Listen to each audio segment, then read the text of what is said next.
So with my summary of the transformation problem out of the way, that really is the last of like the major topics that I wanted to hit on in order to put together what I consider to be not necessarily a full summary of the volumes of Capital, but a full but a full introduction that I think would be sufficient to give people some good perspective on the capitalist system and a good foundation that they can build on. Obviously, a great next step would be to actually read the books, but if you don't have time to do that, I think this probably has helped to give you a big picture of what's in those books. There's some things missing. I didn't really get into the theory of rent in any detail. There's a lot of historical stuff that Marx goes over in the volumes of Capital that I obviously skipped. That's very worth reading. I didn't get into any of the finance stuff, which is the stuff that Marx infamously had a lot of trouble with, because those are what Marx would call particularities within the system. Those are historically contingent, and they're not fixed by any kind of foundational assumptions about the capital social relation or production. In terms of the particularities, there's a lot of very peculiar things that have emerged over the last 40 years. The so-called derivatives revolution, which is, I think, very important to think hard about if you want to really connect this foundational stuff to where we are in the world right now, and that's something that I might want to do a video on in the future. The way that capitalists have kind of chopped everything up into little pieces and diversified risk and so forth, and the way that the world's financial system has sort of centralized around like the dollar specifically, and what the dollar is and its role and kind of how imperialism works now, and just the general circulation of money in the economy as it has particularly emerged in our world today. That's something that I think that would be also an important next step in terms of something that you would want to learn about in order to understand where the hell we're at. But in any case, I think it's definitely time to wrap this up and to do our final reflections and close this thing out. So this final video is going to be, in some sense, a reflection on the system as a whole, but in some sense it will also be a lot of new stuff, because we're going to do that reflection through an exploration of one final concept that we haven't gotten to yet, which is the law of value. So the way to get to the law of value is to think one last time about money, and really do our final reflections on money and what money is and what we're doing when we use money and when we think in terms of money. That will bring us to the law of value, and then that will kind of lead us in the direction that I want to go in to talk about capitalism as a whole and wrap up the series.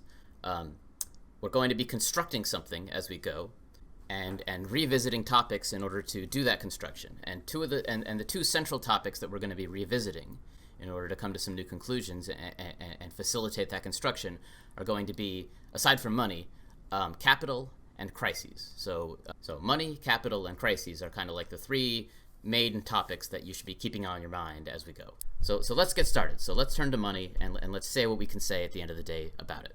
So we just finished having like a big and more mature discussion about the price signal and what these prices actually are. And we've realized very clearly at this point that even within a labor theory of value, even within a theory of money that begins with a labor theory of value, that there is more going on with the price signal than merely the labor times embodied in the commodities and supply-demand fluctuations. You know, even within our jaded labor theory of value, we've brought in a couple of other things. We've brought in the competition between capitalists that leads towards kind of an equalization of the rate of profit, and we've also brought in struggle among different capitalists. You know, these two processes we've seen both have an effect on the price signal of individual commodities. And there's more to it than that. There are more things that we could bring into the model. We could expand the model out in other ways and bring in other kind of quote-unquote forms of value that other economists have noted up until now. One of the best examples, I think, of that is sign value, the brand name value, etc. You know, I buy this brand over that brand because it has a better reputation. You know, in that sense, certain brands are going to be hogging an extra share of the surplus product of society, and that is going to affect the price signal. But that only presents itself in the price signal in the exact same way that the equalization of the rate of profit and the struggle among the capitalist class also has an effect on prices. It can only basically amount to a redistribution of the surplus product produced by the working class. And the reason for that is the same reason we already noted, which is that at its foundation, profit is merely the distribution mechanism by which the ruling class divides up the surplus product, that total bundle of use values that is extra, that is produced each day. Profit is how you distribute those among the capitalists. And as long as that's the case, surplus value has to be pretty much be determinant of profit. You know, at the end of the day, how are you going to measure the surplus product in terms of value? How are you going to value the surplus product? Well, at that point, what you have to do is you have to think about what the ruling class is going to value. At that point, value is determined by what the ruling class values. And if I'm in the ruling class, what is the one thing that I don't want to be doing? What is the one thing that I'm going to value not doing myself? Working. Being the one that is doing the work. I don't want to be doing that stuff. I don't want to be spending my day making this or that. I want to be enjoying the fruits of humanity's labor. I don't want to be doing it myself. So how does capitalism, the expression of a capitalist ruling class, how does capitalism measure value, the value of the surplus product? Of course it's labor time. It's the surplus value of the surplus product. It is the value of the surplus product, the socially necessary labor time of the surplus product. That is how we value the surplus product, because it's how the ruling class values the surplus product. It's not rational. It's not determined by oil content. It's not determined by carbon emissions. Capitalism clearly does not give a shit about any of those things. Capitalism cares about socially necessary labor time because the capitalist class does not want to be doing the socially necessary labor time. And the evidence that this is all they care about is the fact that everything else is going to shit around us right now. The resources are running out. The world is getting destroyed. It's clear to anybody with eyes that capitalism does not give a shit about anything other than milking the general population for as much of their labor time as they can possibly get. That's it. And as long as that's the case, then there's only one reasonable answer to the question of how are you going to numerically value this surplus product. That's this total bundle of use values that society is producing that is extra. How do you value that? How do we value that? How do the people that get that thing value that? There's only one answer. There's only one answer. Time. Socially necessary labor time. So, what is money? It's a lot of things, but primarily, it's time. It's socially necessary labor time, and that will never change until we have overthrown the capitalist class and decided to change it. Decided to change what we value. What do we value about the surplus product? That's up to the ruling class. So I think it's about time that we made it very clear that we do not appreciate what the ruling class is choosing to value. I don't think that I made this point clear enough in the second video when I introduced the labor theory of value. I talked about it as an ideological choice, and I probably kind of said this in some sense, but I didn't say it as clearly and forcefully as I should have. It took me up, honestly, until this video saying these things just now to really realize it myself. So it's regretful that what I just said can't be present in that video, but at least it can be present in this one. Money is a nightmare. It really is a complete nightmare. And it's not even a nightmare for the reason I just said. It's also a nightmare because it in some sense has colonized us and hypnotized us and made it extremely difficult for us to think clearly about our direct social relations with one another. And you've definitely, and we've talked about all of this already, right? We've talked about commodity fetishism, we've talked about the dazzling money form, but I think it's time to kind of hit on that aspect of it a little more deeply one last time. And so to do that, I have a quote here by Marx from his 1844 notes on James Mill. So here's a passage in which Marx is reflecting on the essence of money. We're going to read this passage and then we're going to talk a lot about it. It's going to kind of bridge us into the entire rest of this video. So let's read it very closely and then let's talk about it very carefully. The essence of money is not, in the first place, that property is alienated in it, but that the mediating activity or movement, the human social act by which man's products mutually complement one another, is estranged from man and becomes the attribute of money, a material thing outside man. Since man alienates this mediating activity itself, he is active here only as a man who has lost himself and is dehumanized. The relation itself between things, man's operation with them, becomes the operation of an entity outside man and above man. Owing to this alien mediator, instead of man himself being the mediator of man, man regards his will, his activity, and his relation to other men as a power independent of him and them. His slavery therefore reaches its peak. It is clear that this mediator now becomes a real god, for the mediator is the real power over what it mediates to me. Its cult becomes an end in itself. So what Marx is saying here is that when me and you come together, and you have something and I have something, and we make the conscious decision to trade it with each other, there is no alienation of agency within that social relation at all. Like, the only two decision makers involved in that transaction are me and you. There's nothing, like, we both agreed that these things were worth trading with each other.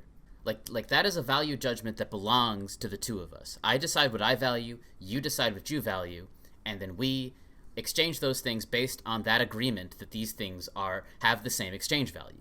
It's an exchange value thing. We decide, it's not a number, but we have both decided that our value systems intersect enough that we can agree that these things are the same value to us. It is an intimate value judgment between you and me and nobody else.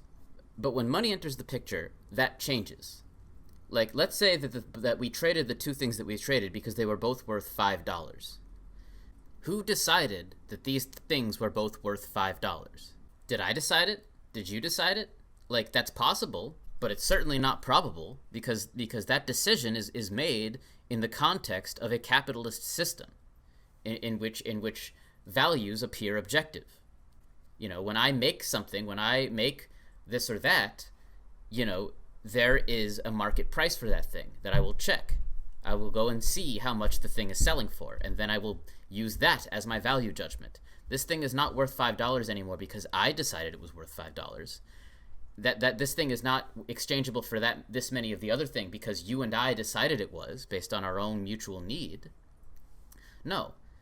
These things are both worth $5 now because somebody else or something else decided that they were equal in terms of value. Something else, some third party now is making that value judgment for us. And we are deciding that we are allowed to trade them. Like, the agency for you and I to make those kinds of value judgments ourselves on the fly is being surrendered. It's being alienated away from us to this alien mediator. When the steelmaker decides to put their steel up on the market for a higher price than they should, it sounds a lot like the steelmaker is exercising some agency, some ability to judge value themselves, and to some extent they are, but they are making it within a very constrained context. I said the steelmaker is charging more than they should. Where did that should come from? And furthermore, the steelmaker is deciding to charge more because what? Because he's looking around and seeing that other people are having a higher profit rate than them. Well, why are they having a higher profit rate for them? That's dependent on a whole price system itself. The steelmaker's decision here is conditioned by a whole intricate value system that, again, is objectified away from him. There is another thing. There is an alien mediator. There is an entity that is not human that is now deciding value for us. It is now deciding value for us. We don't decide what's valuable anymore. The market does that for us now. And this applies more, and this applies beyond just trading things. Like, this is telling me what to value in general. If I see something that I have no use for but has a high price, I want that thing even though I have no use for it. I am being told by this alien mediator what I should find important in my life. Our wants, needs, and desires are being conditioned by this alien mediator. It's not just trade. It's everything. It's our entire system of values. If you ask a capitalist, like, where do the prices of things come from, they will tell you the market decides the prices. The market decides the prices? What the hell is the market? What does that mean? It doesn't mean anything. It's not some kind of, like, committee of people that's deciding these prices. It's not you or I that's deciding these prices. It's not any individual that's deciding prices. It's a social process that's deciding prices. It's a whole dynamic system of customs and habits that are automatic and unconscious that are deciding prices now. That is what Marx means here when he's talking about a real God. And we, or at least the capitalists, very much worship this God. Like let's say that you and I decided to trade these two things that weren't equal in value. Like, suppose we made our own value judgment. Like, I had something that was technically worth a lot of money, and you had something that was kind of comparatively worthless. But the thing that you had that was comparatively worthless, let's say that I just feel a deep sentimental connection of some sort to that thing. I really value that thing. It's not worth a lot of money, but I value it enough that I offer you something very expensive in exchange for it, and we do that. Right? Let's say that we define in that situation, we are defining value ourselves. You and me, we are deciding for ourselves what is valuable enough to trade. It has nothing to do with the alien mediator. the capitalist, let's say that a capitalist watches us do that. They might look at us funny, but they probably won't interject because, it's just two guys trading a thing. So let's raise the stakes a little bit. Let's think about a government. Let's say that a government decides that the prices of this thing that is necessary, such as bread maybe, I don't know, is too high. And so they decide to fix the price. They decide that the value of bread needs to be more accessible, and so they make that value judgment, and they say that bread is now this price. And that is the same kind of value judgment. The government is basically saying there that people should be able to trade less of their stuff in exchange for the bread. Right? Like before the government fixes the bread prices, let's say that a bread maker is constantly having like hungry people coming into their shop and they want to sell the bread for a lower price, but right now they have to stay competitive. So the bread maker deep down wants to make the value judgment that this bread is worth whatever the people coming in have the ability to pay for, but they can't do that. They are not allowed to make that value judgment. The alien mediator makes that judgment for them. And the coercive laws of competition are what forces the bread maker to not make their own value judgment. That's what's going on. And so let's say that a government steps in to try to change this and say, no, we're going to change how we value bread, and we're going to change how we do it independent of the law of value. We're just going to decide that it is worth something that is not, the competitive price of bread, right? Like we're deciding as a society, we don't like what the market is saying bread is worth. We think it should be worth less, and so we're just going to ignore what the market says. We're going to ignore what this alien mediator says, and we're going to make our own value judgment on the price of bread. What is the capitalist going to say to that? They're going to say, that's blasphemy. You can't do that. And what's the demonic incantation of surrender to this god? They have a phrase, laissez-faire. That is a demonic incantation of surrender. Don't do that. You're not allowed to make these value judgments anymore. Something else does. The social process itself is now going to do this, and you just have to surrender. You're not allowed to make your own value judgments anymore. And let's try to understand why they're saying this to us. Why do we have to surrender? Why is laissez-faire so important to these capitalists? Because what is the price system? The price system is a system. And it's a system that obeys certain objective laws. It's a dynamical system in some sense. You can make predictions about where it's going to go and where prices are going to go, and people do it all the time. The capitalists themselves do it all the time. They do it too much. But it is a system. And what did we say in the very first video, in the very beginning of this series, that systems have to be able to do, that systems tend to do, and that the successful systems must do? They must seek stability. The system must seek stability. The system must reproduce itself. And how do you reproduce a system that is constituted by customs and habits and rituals? You make it into a cult. The cult becomes an end in itself. Marx is saying here that the price system is a system seeking stability. And since it's a system of habits and customs and beliefs, those things have to reproduce too. You have to believe this.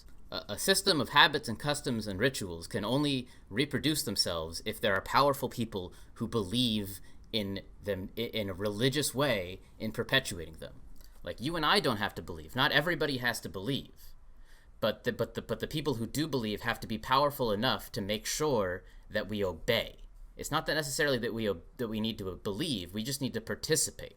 We need to act as if we believe. That's what's necessary. Like the governments that decide to fix bread prices, they must be punished. They must be disciplined.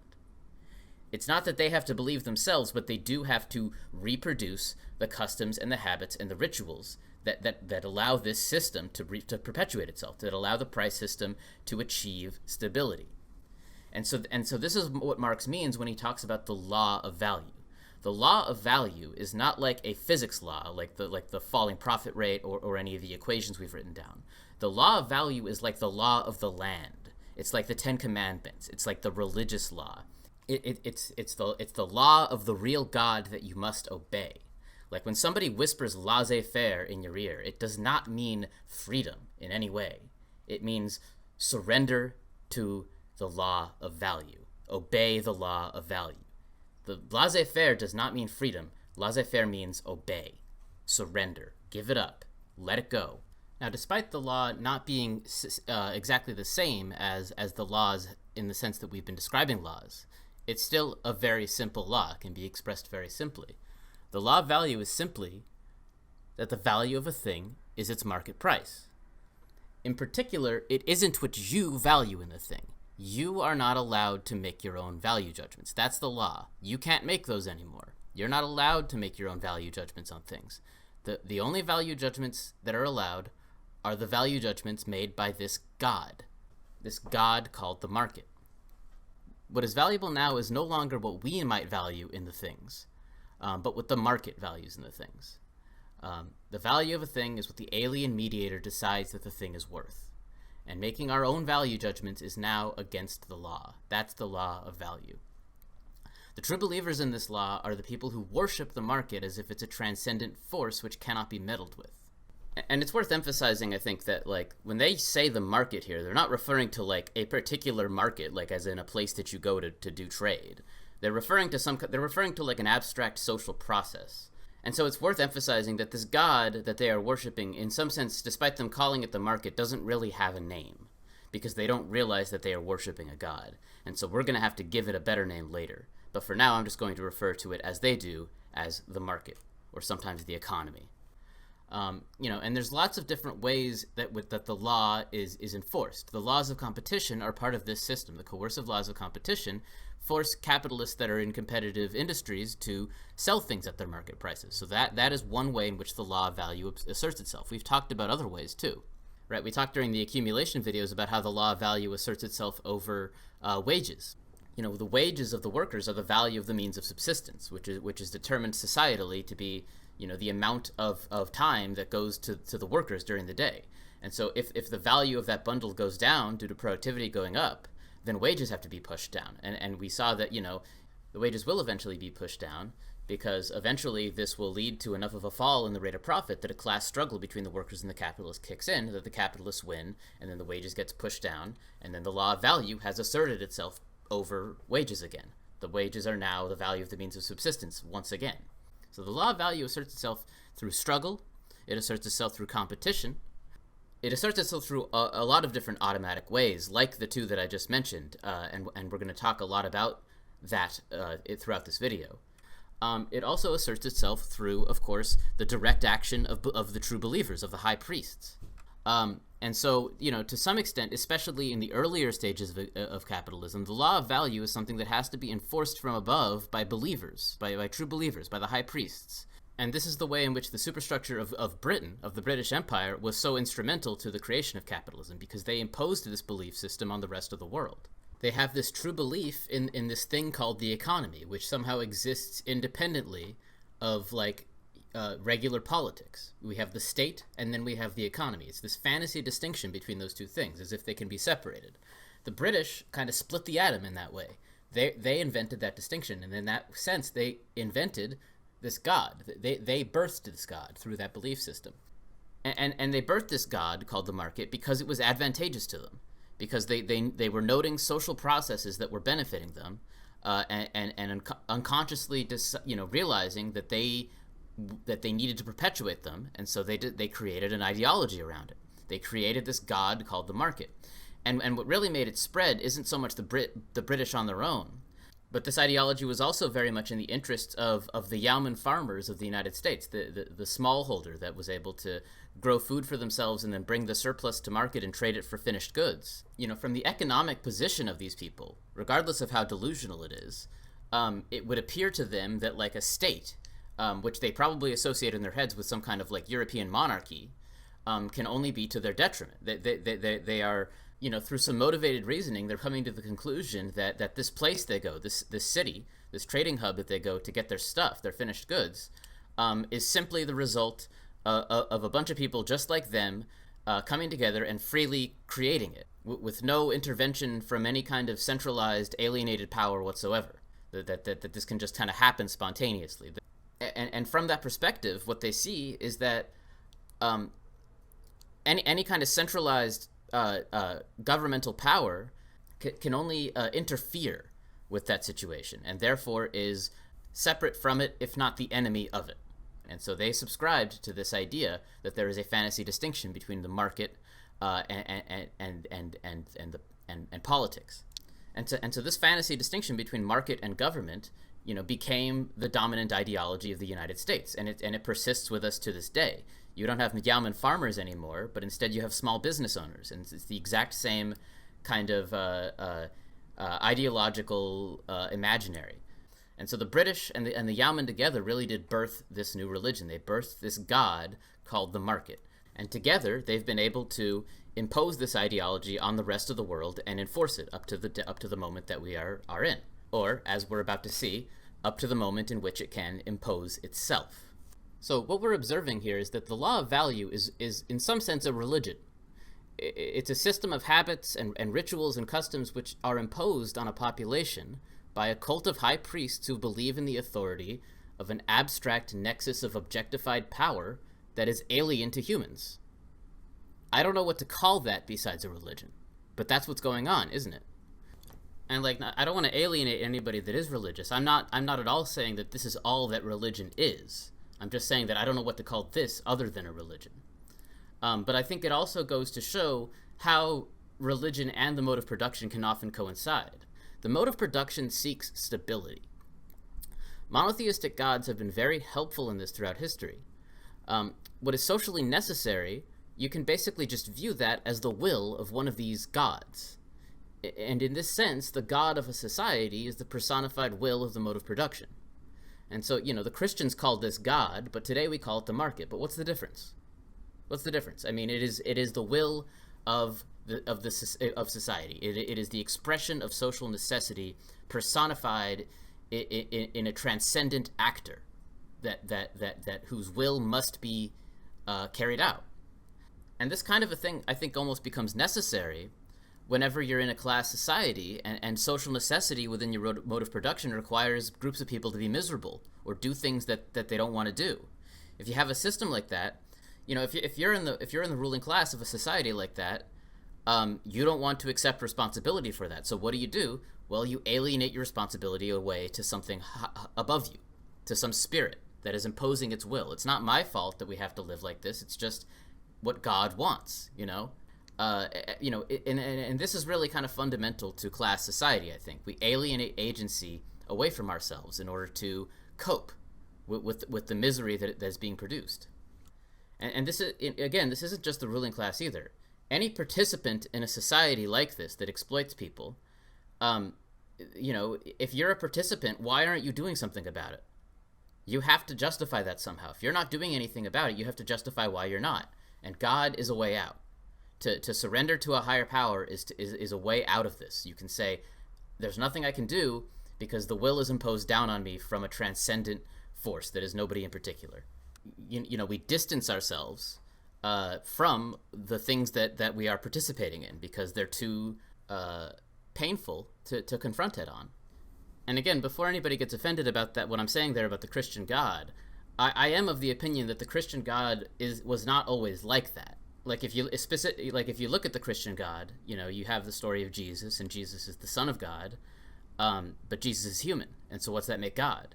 It seems to me a lot like God is supposed to be society at that point. That God is supposed to be the society that produces the person, right? I mean, Jesus had no dad. That was the Virgin Mary that kind of gave birth, and so, it seems to me like the what's being said there is that God is the collective product of our own mode of organization. And that we are God together, and that we can steer things and we can change things and that we can make God what we want God to be, and we can kind of embrace a new form of togetherness. And I have a lot of admiration for the Christian Revolution in that way. Ian Wright, in a video that I'll link in a little bit, points out that with the Eucharist, Jesus is holding out bread and wine and saying that this is him too. And so it almost seems like what's being said there is, the bread is a subsistence good, the wine is like a luxury good. They're almost kind of like the iconic versions of those two things. And Jesus is saying this is also God. It almost seems like what's being said is like that the individual is God, society as a whole is God, and like that the products of society are also God. It's all God together. This whole thing is God. And the Eucharist almost seems like a ritual of sharing these things with each other. The bread that society makes and the wine that society makes, they're to be shared unconditionally with each other. That almost seems like what the Eucharist is a ritual for, at least in its inception. It's in its initial idea. That seems like what the Christian Revolution is all about. It seems like an early form of communism to me. But the Christian Revolution came about in an era of change that eventually kind of solidified and turned into feudal Europe. The ideas for communism might have been there, but the forces of production were not. You didn't have the centralized forces of production that could only be operated in common that would produce that would allow a communist ideology to truly spread. Instead, you get these latifundia landowners that really are the class that comes into power, and so that class begins to deform Christianity into an expression of their class interests. And as that happened, I think that the Christian notion of God got sort of flipped on its head. We alienated the concept away from ourselves. God is no longer society. God is now something that creates society, that we have to obey. God becomes a force of keeping things the way they are. You can invoke God now. If you're powerful, if you're the Catholic Church, let's say, you can invoke God in order to keep things the way they are. And so you get this kind of inversion over time that happens with the Christian God. So the Christian God is a lot of things. But the Christian God has been used this way, is the main point that I'm trying to make. But there's a big difference between the capitalist God, the market, we'll give it a better name later, and the old gods, the gods of feudal Europe and so forth. And so to understand this difference, let's think about, that country that was fixing bread prices. This country is committing blasphemy, and it has to be punished. So in all modes of production that are based on class society, those who disobey the will of God, social necessity, the will of the mode of production, they have to be punished. That's the only way that a mode of production can achieve stability. In older modes of production, this punishment was carried out by humans in the name of God. People were invoking the name of God and carrying out this punishment themselves. And they had to do that because these earlier gods were not real in a fundamental sense. They weren't real in the sense that these old gods of these old modes of production, they couldn't actually exert real power over society. Or at the very least, their ability to do that is significantly weaker than capitalism's ability to do the same thing. If somebody disobeyed God, they had to be punished by a person.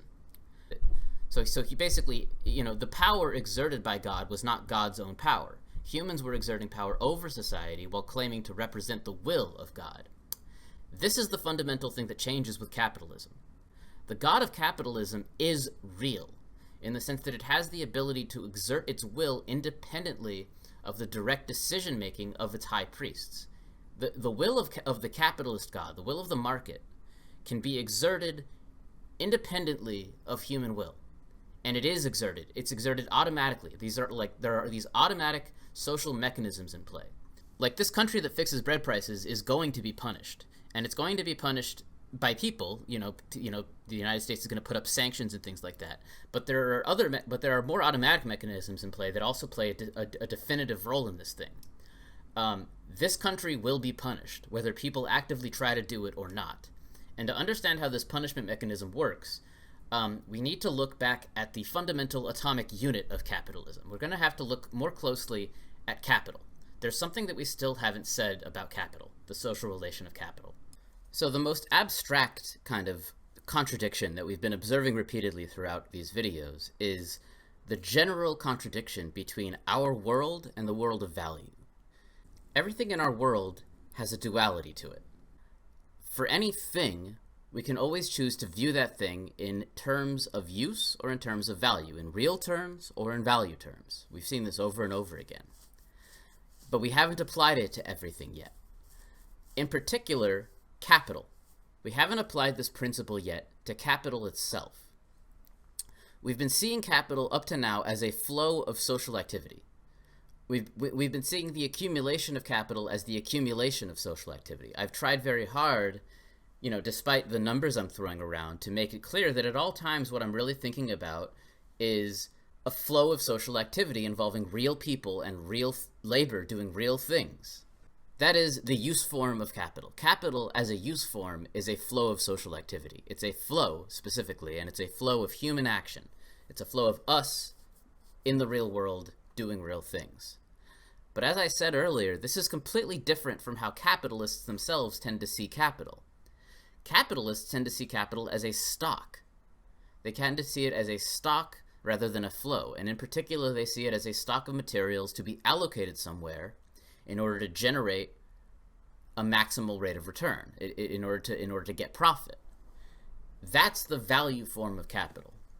And when we inspect the value form of capital, when we inspect capital as a stock to be allocated in order to kind of raise a number up, we see something very different and very alien.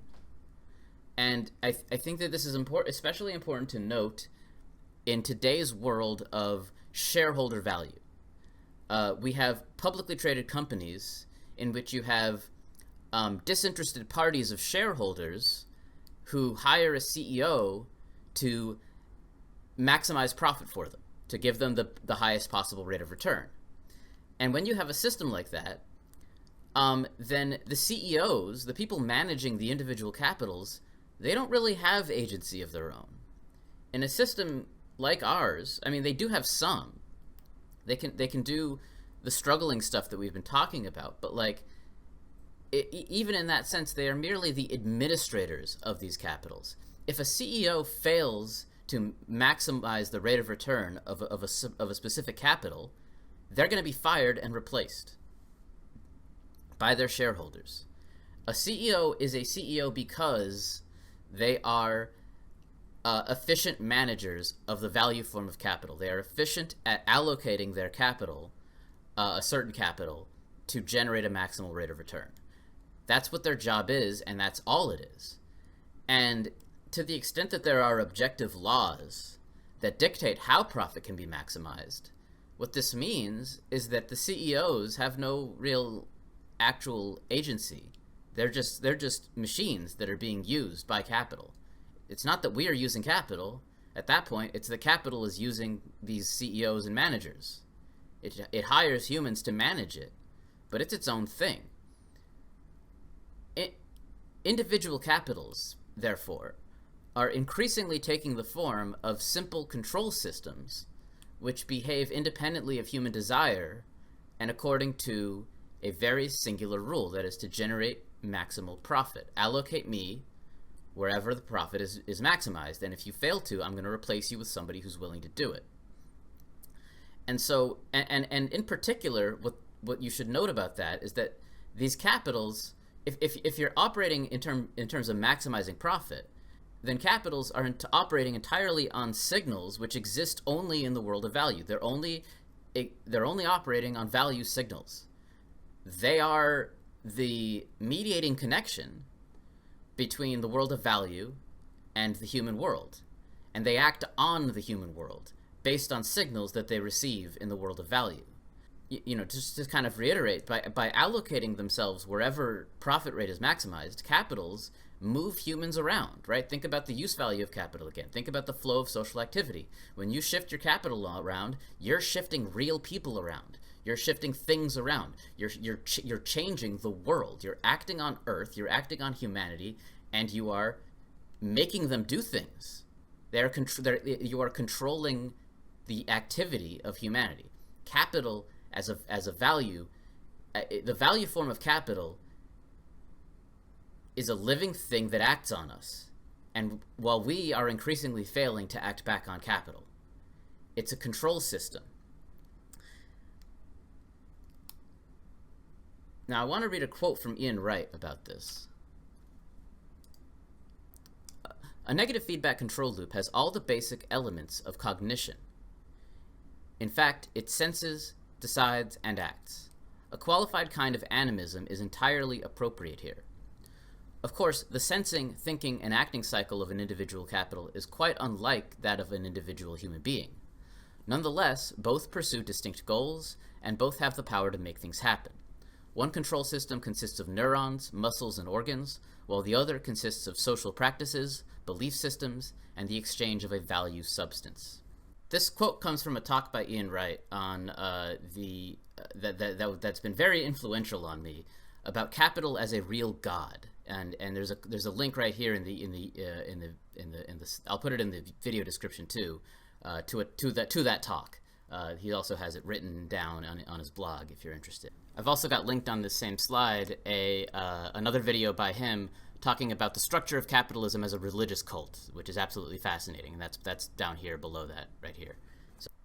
But to kind of elaborate on what he's saying here, what you have is a thermostat is the simplest example of computation.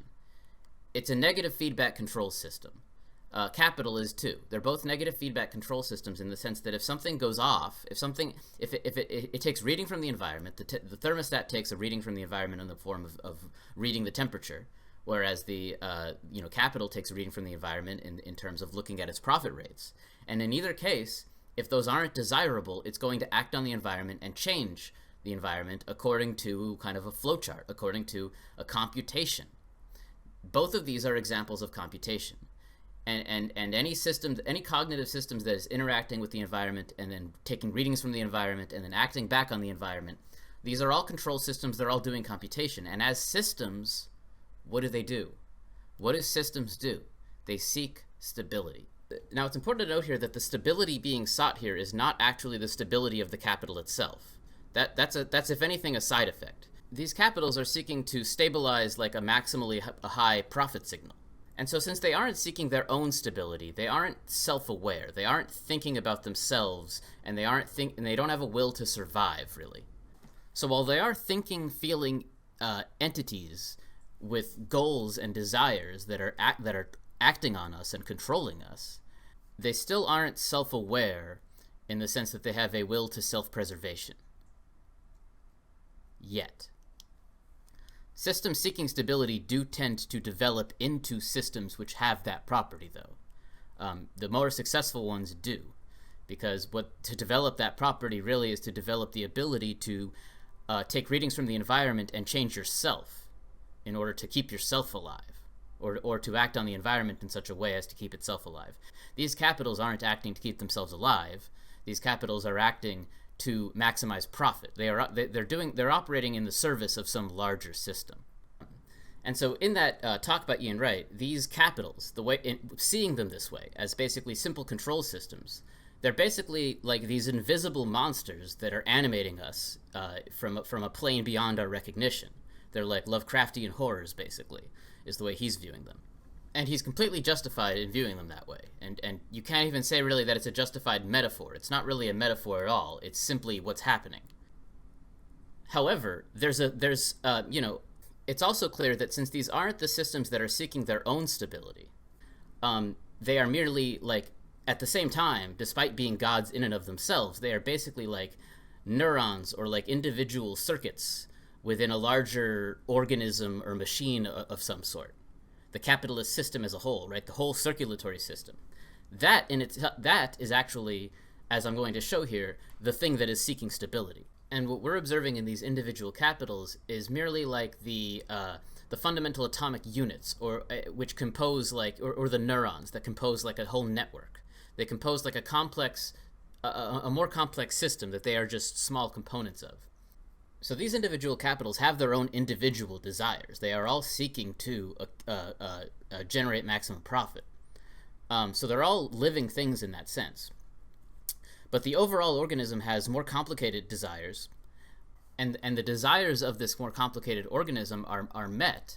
The will of this organism is acted out via the collective action of these individual like smaller units, right, of these capitals. And to understand the relationship there, what we need to understand is how these individual units, these individual kind of like neurons or circuits or atoms of the machine, come together to act collectively and produce more complicated action.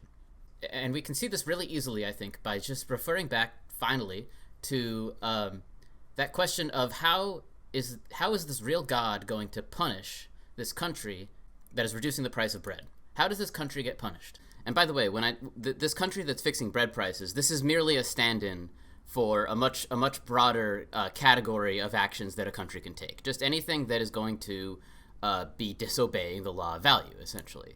How is this real God, that is the capitalist mode of production, going to basically act out its own will through the collective action of these individual capitals that kind of compose it? How do we go from a bunch of control systems that are simply seeking to maximize profit?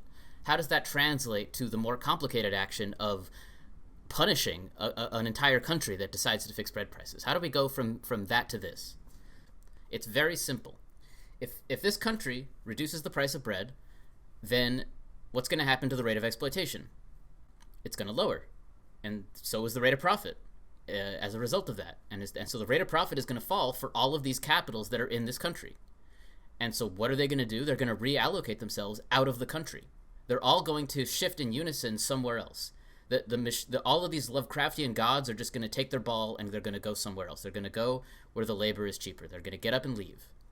And the country that has this happen to them, that's experiencing the capital flight, now has no economy. Its economy has gotten up and left. It is left completely destitute. It experiences hyperinflation. Nobody knows what to do. Everybody's just left standing there. The capital has flown away. They have lost their mode of organization overnight. And so this is essentially what happened in Venezuela, and it would also be what happened to Callaghan's Britain or Francois Mitterrand's France, if they didn't choose to cooperate with the Federal Reserve and the World Bank and the IMF during the rise of neoliberalism.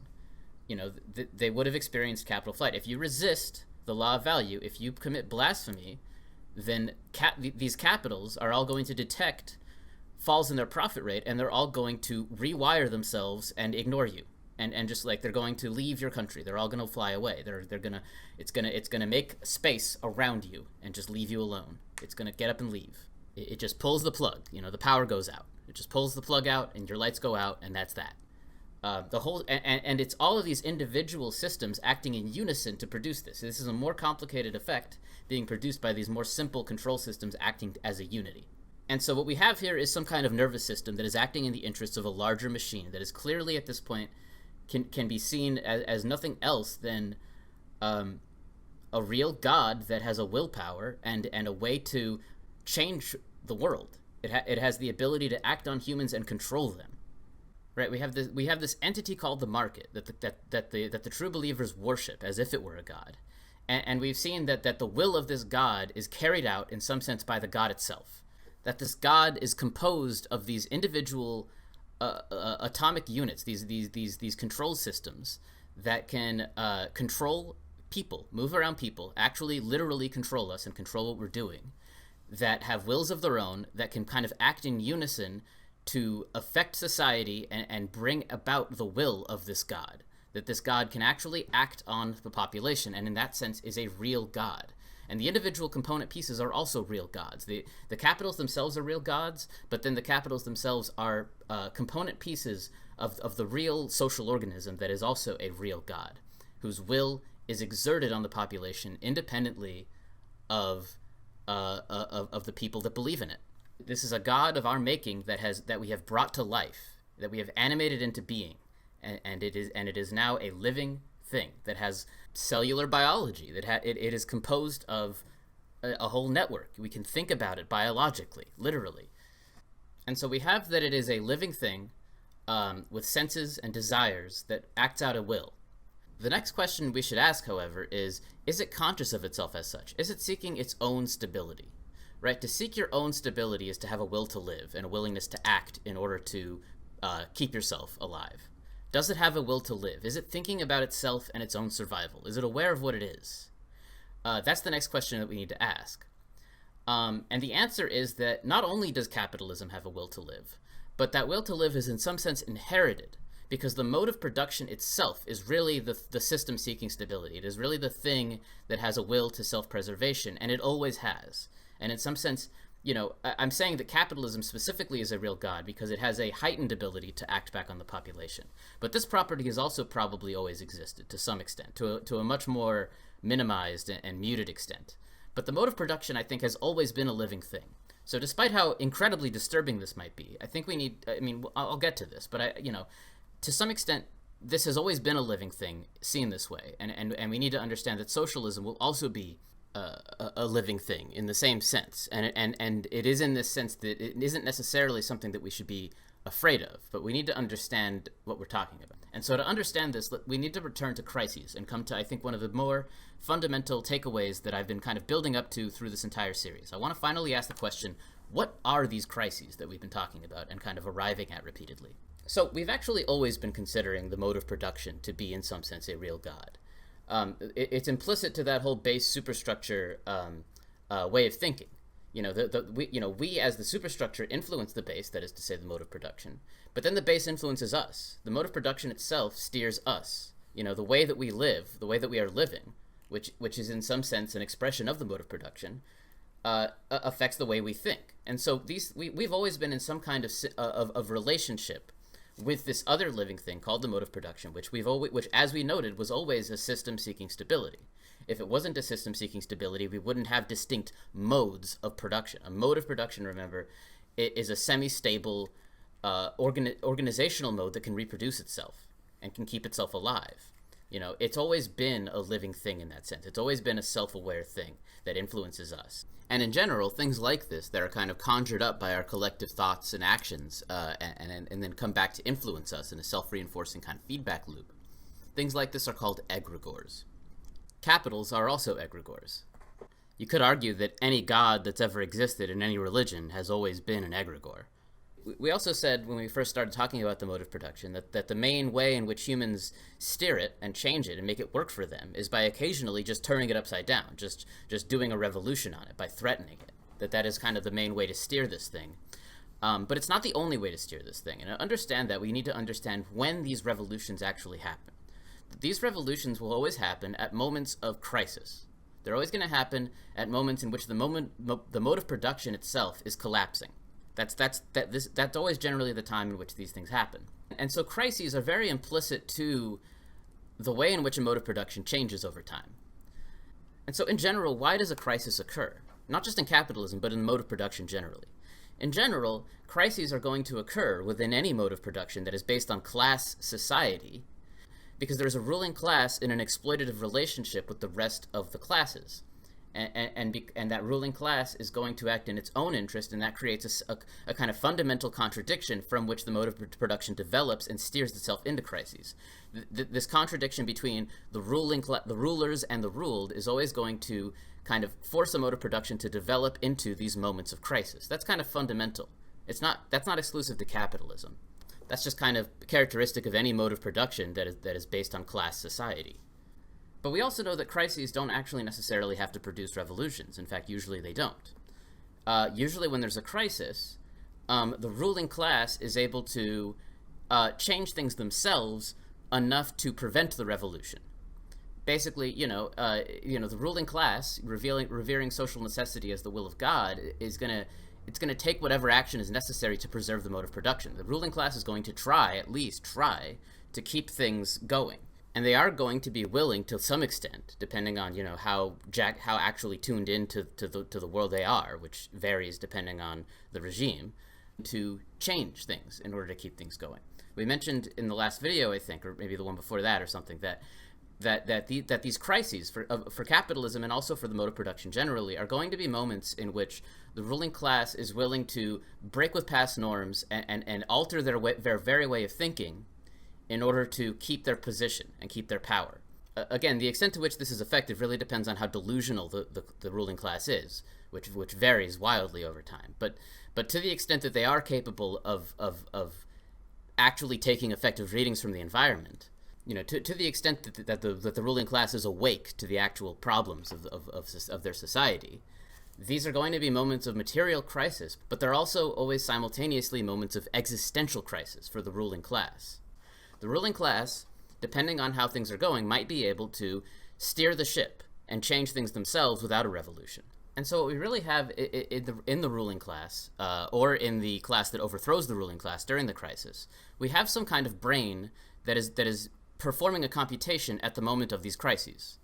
The crisis occurs, and then the people in charge are going to, based on their understanding of what's going on, make appropriate changes to try to deal with that crisis and adapt the mode of production to the new conditions.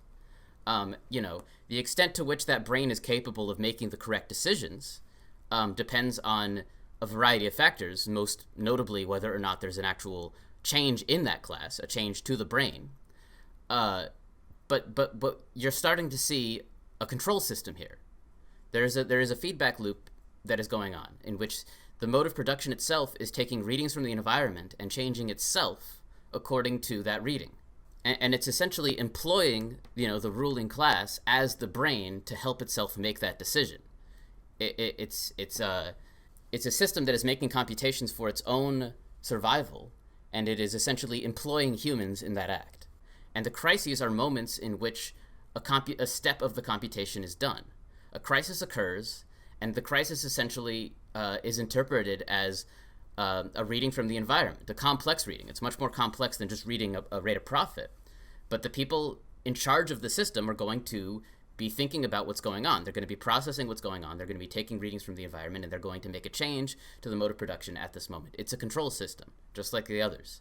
This is a negative feedback control system, where the negative feedback, the agitation, is the crisis, and then the mode of production changes itself. And in this sense, the mode of production is a system seeking stability. It's an adaptive system that is taking readings from the environment each time there's a crisis and altering itself in order to survive. Like each time there's a crisis, the mode of production essentially turns to its brain and tries to do a computation. It asks the people in charge, hey, can you change me however you need for me to keep being healthy, please? And they'll try their best, and a lot of the times they'll suck at it because they're the ruling class and they're completely disconnected from the actual real ails of their society. They've purposefully blinded themselves, and that will get worse over time. And so eventually you need a software update, or a hardware update rather, I should say. Eventually, at some point, the ruling class will no longer be capable of acting as the brain, and at that point, a new class has to sweep them aside and assume that role. They have to assume the role of the brain, and that's when you get the revolution. You get a switching out of the processors. One processor is switched out for another. I almost sort of see it as like a vehicle that's on autopilot that you occasionally have to assume direct manual control over and pilot. The autopilot mode is when the ruling class is making these changes. But the ruling class can only make changes to a certain degree. It can only make occasionally you need to make a sharp turn, not just a light, change in direction. And at that point, you have to take the wheel. You have to actually seize manual control, and that's the actual revolution. You got to switch out the brain for a new brain. And this is when you get a real, and of course this is where you get the real changes to the mode of production, because as soon as a new class seizes power for themselves, the system will continue to develop. It'll continue to encounter crises, but those crises are going to now much more dynamically change the mode of production. The mode of production is suddenly much more capable of much more dramatic changes to itself because you have a new brain. And this is where you get the real transition to a new mode of production generally, right? It takes time. There's no exact moment in history when feudalism ends and capitalism begins.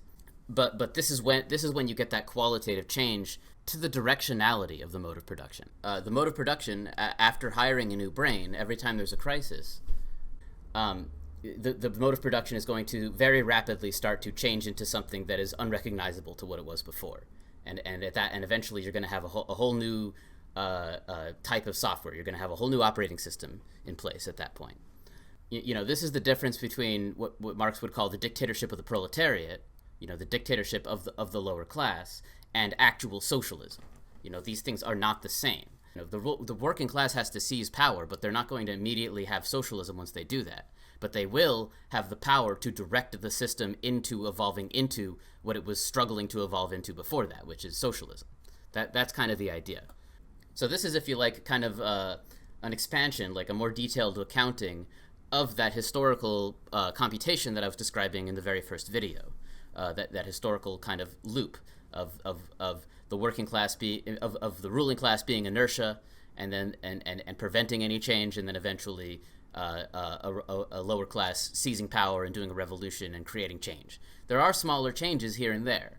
I said in that video that the computational steps were the revolutions, and that's perfectly fine as a first approximation. But maybe as a second approximation, you could say that it's really that the computational steps are really these crises. Each crisis is a step of a computation for a control system that is seeking its own stability, and that control system is the mode of production. The mode of production seeks stability. Not the mode of production, not like a particular mode of production, but the overall through line of all modes of production.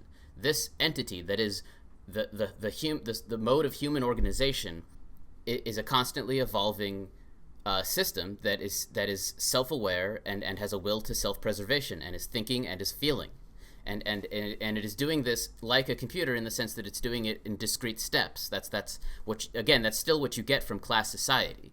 That is the characteristic of class society, that you discretize this computation. And so, because the computation is now discrete, you only get an evolution at these violent moments of crisis.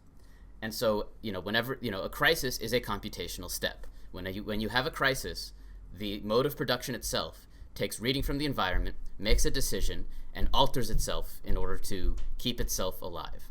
And so to finally bring this back around to capitalism, the capitalists invented this god called the market that we've seen is very real. It actively involves itself in our world and controls us and directs us, and punishes us, and that it has feelings and desires and is thinking. And this god has inherited the will to self-preservation from the mode of production generally. And therefore it is not only a thinking, feeling entity with desires that acts on us and controls us, but it is also self-aware. It is alive, and it is thinking about itself, and it is thinking about keeping itself alive. It's through this lens, I think, that we can finally understand a paradox at the heart of capitalism, which is the fact that capitalism, on the one hand, seems to be the least stable mode of production that we've ever had, in the sense that it produces crises for itself every 10 years or so. But on the other hand, it is absolutely the most stable mode of production that we've ever had, in the sense that it seems to be able to adapt to anything that is going wrong. It seems to constantly be able to change itself and make itself slippery. You can't seem to get rid of it. It just won't die. Through this lens, we can now understand that capitalism is something that uses these crises that it produces for itself in order to make itself far more adaptive than any mode of production that we've ever had. The difference between capitalism and other modes of production, the thing that makes capitalism so much more dynamic than previous modes of production, is the periodic crises that it produces for itself, which we've been observing throughout this entire series. In particular, in the reproduction scheme of videos, we noted that capitalism was going to produce periodic crises of disproportionality. And we also noted in that video that the crises were a feature and not a bug. That capitalism needed these crises because it was the only way to deal with its disproportionalities. It was the only way in which it would produce for itself a system to clean itself up.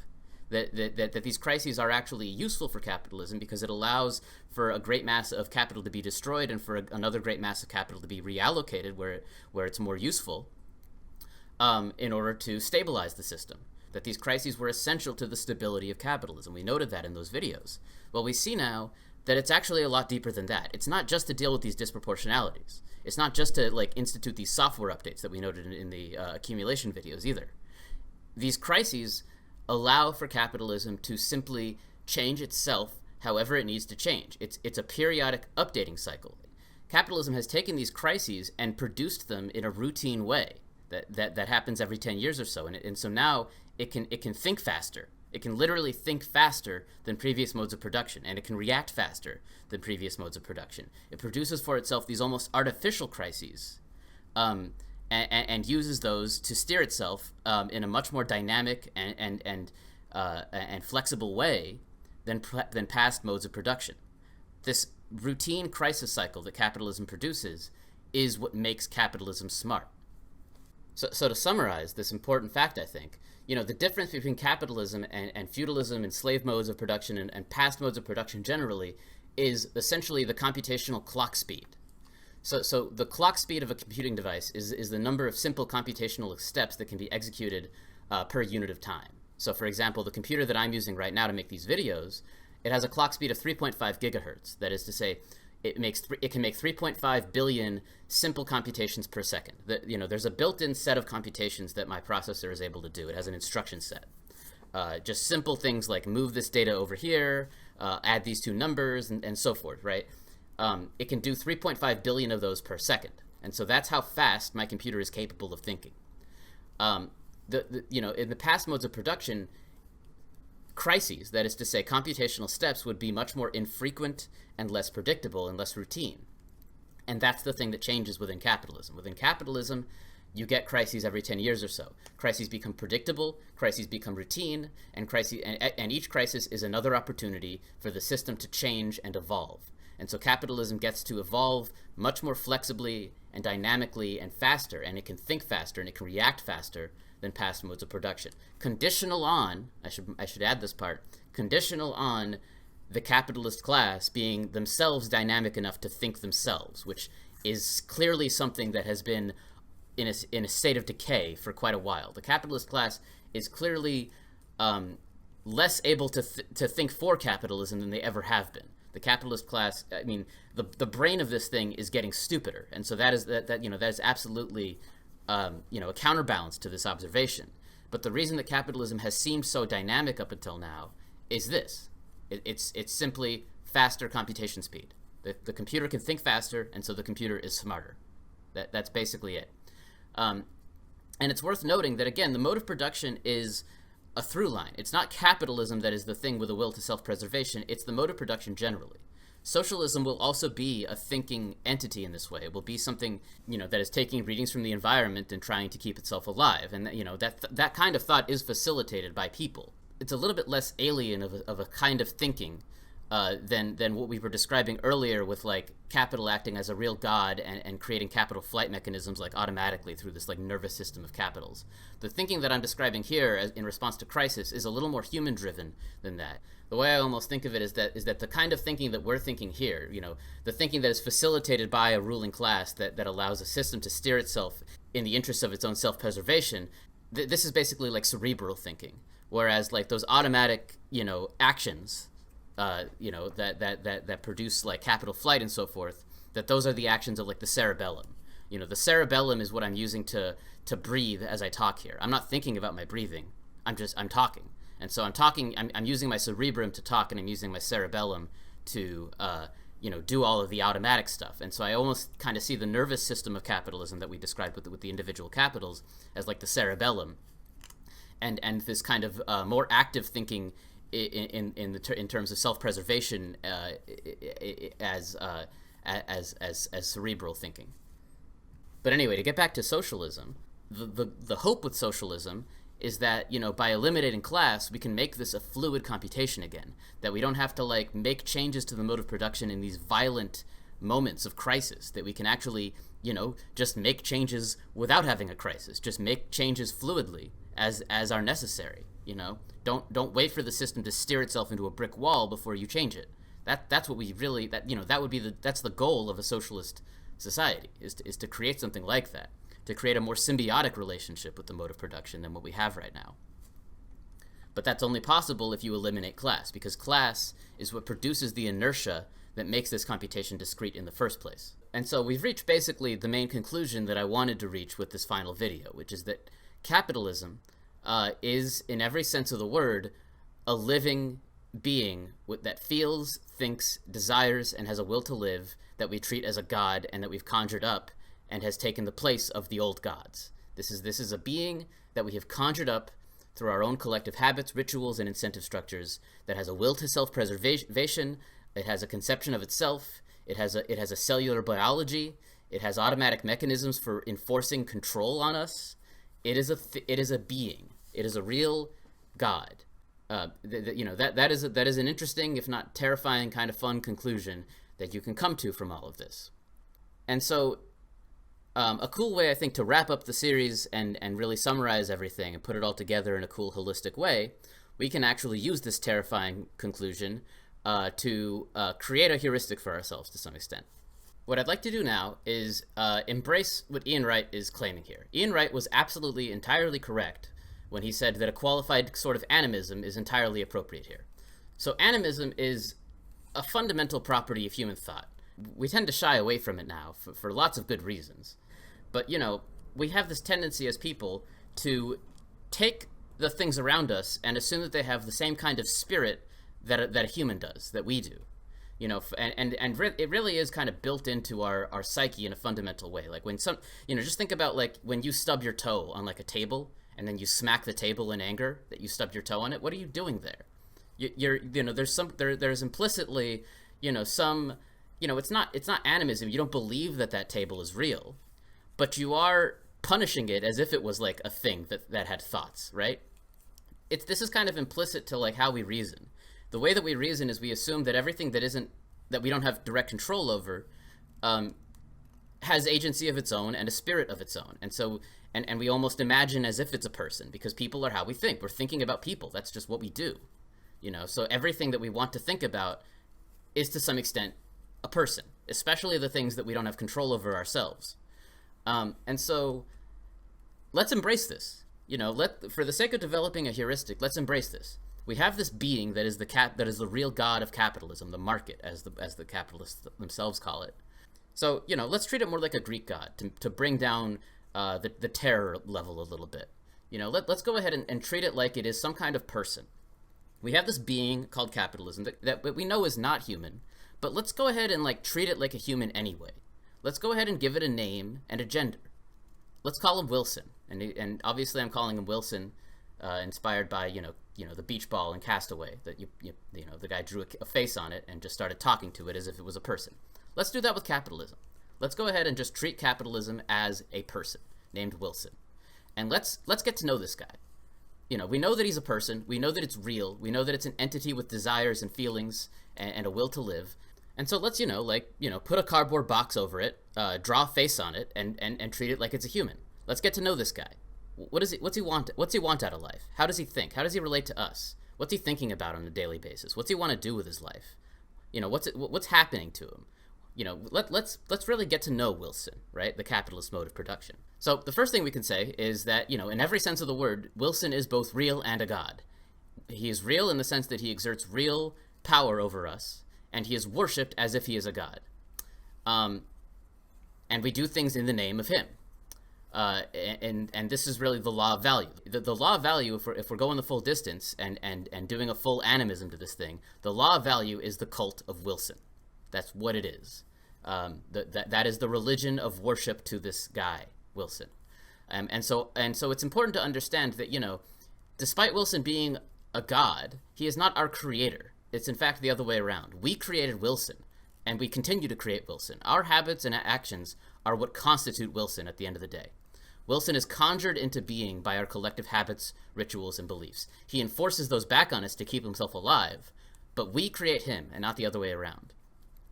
We are the god of Wilson. Wilson is our god, but we are the god of him also.